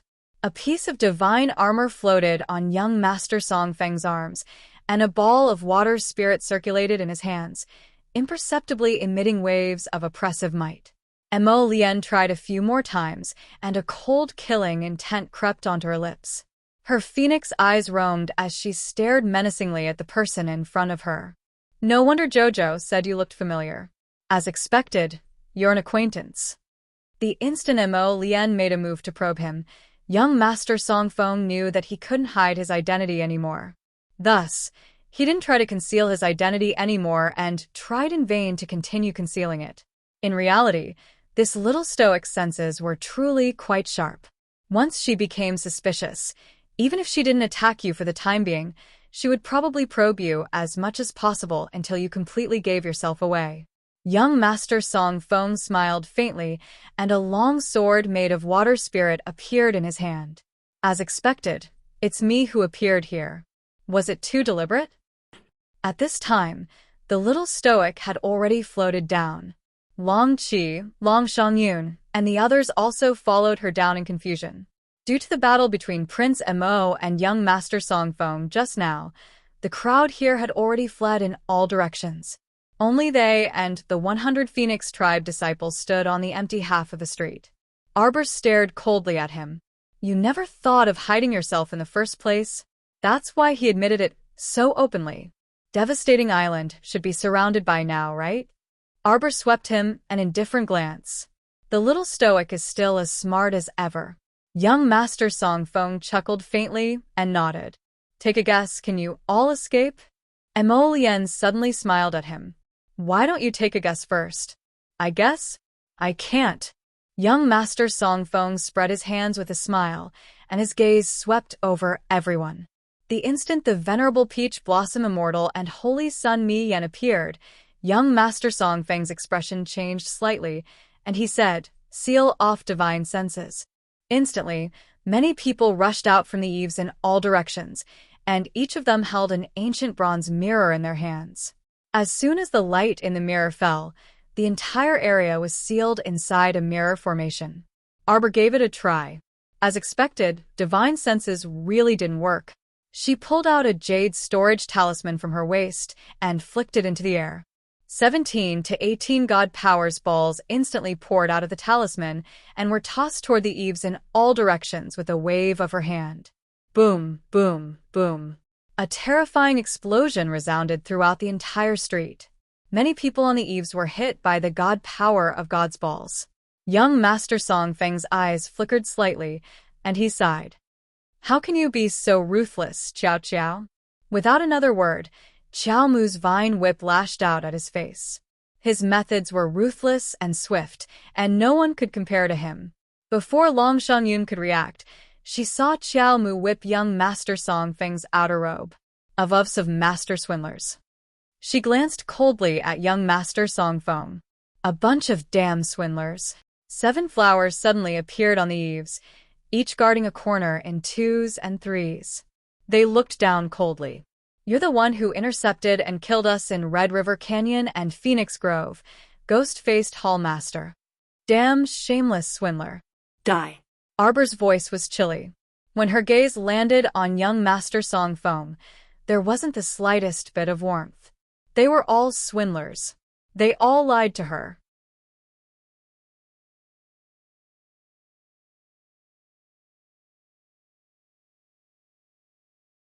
Chapter 4304. What bullshit about wanting to be friends with you? What little stoic girl. Long time no see, it was all a lie. Damn liar. How could they have no cultivation at all? Heavenly Fate could actually use a special technique to hide all their cultivation realms? Even she, Mo Lien, and everyone else were fooled by them? What kind of method was this? Arbor stared coldly at Gong Songfeng in front of him and lashed out with his vine whip again. Young Master Songfeng suddenly tugged at the whip handle and sighed. Little girl, you're really hot-tempered. Are you willing to come with us? It's much more interesting than going to the River of Forgetfulness. Arbor responded by summoning the startled swan dagger from his sleeve and swiping it across his throat like lightning. His Gong Songfeng fell backward. With a soft clang, a transparent flying dagger like a cicada's wing blocked the startled swan dagger for him again. You're still so savage even with your divine sense locked. Young Master Songfeng sighed softly. When he looked at Arbor, his eyes flickered. You don't want to go? Our place is fun. At least much more fun than the River of Forgetfulness. After listening for so long, Mu Xingqian finally couldn't help but exclaim in surprise. Red River Canyon? Foam Mulin? He's the Grimace Hall Master who wears a silver grimace mask? I've made a fool of myself. Gong Songfeng smiled graciously at Mu Xingqian, Mo Lien, Ma Shichun, and the others. The venerable Peach Blossom Immortal raised his eyebrows and also smiled at him. How about it? Are you ready to die? Young Master Songfeng blinked and smiled meaningfully. It's not time for me to die yet. But it's hard to say for everyone. With that, he raised his hand, and the many Heavenly Fate disciples on the eaves readied their huge arrows and were about to shoot. Who can these lousy arrows do anything to us? Ma Shichun pursed his lips. With a wave of his hand, thousands of green vines drilled out from under his feet and instantly wrapped around the place. However, the arrowhead never fell. Red, who was standing on the eaves, looked down at the crowd with a smile. Attract thunder. A series of noises came from behind. Countless flying swords flashing with the power of lightning emerged from the eaves and aimed at the people below. Arbor glanced at it expressionlessly. He took out a bunch of defensive charms from his storage talisman and spread them out in front of him with a cold expression. Countless god power beads jumped out of the storage talisman. Even Gong Songfeng couldn't help but be shocked when he saw the dense and overwhelming number of god power beads.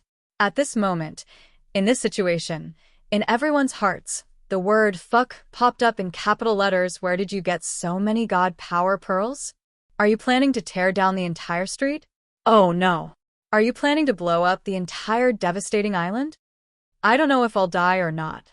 But today, even if you don't die, You have to leave something behind. Xiao Mu did not shout in a shrill voice, but one could sense an exceptionally chilly intent in her icy voice. That eerie coldness made one's heart feel as if it was about to freeze. Emolian and the others all lowered their heads and glanced at the little girl. Looking at her expression, they really couldn't see anything, but those who knew her well could feel that the anger in the little girl's heart had completely exploded like a volcano. Explode. Wait. Gong Songfeng's eyebrows twitched. Just as he was about to call out, he saw the little girl fiercely raise her hand. Countless godly power balls exploded at that moment, giving off a chilling sound.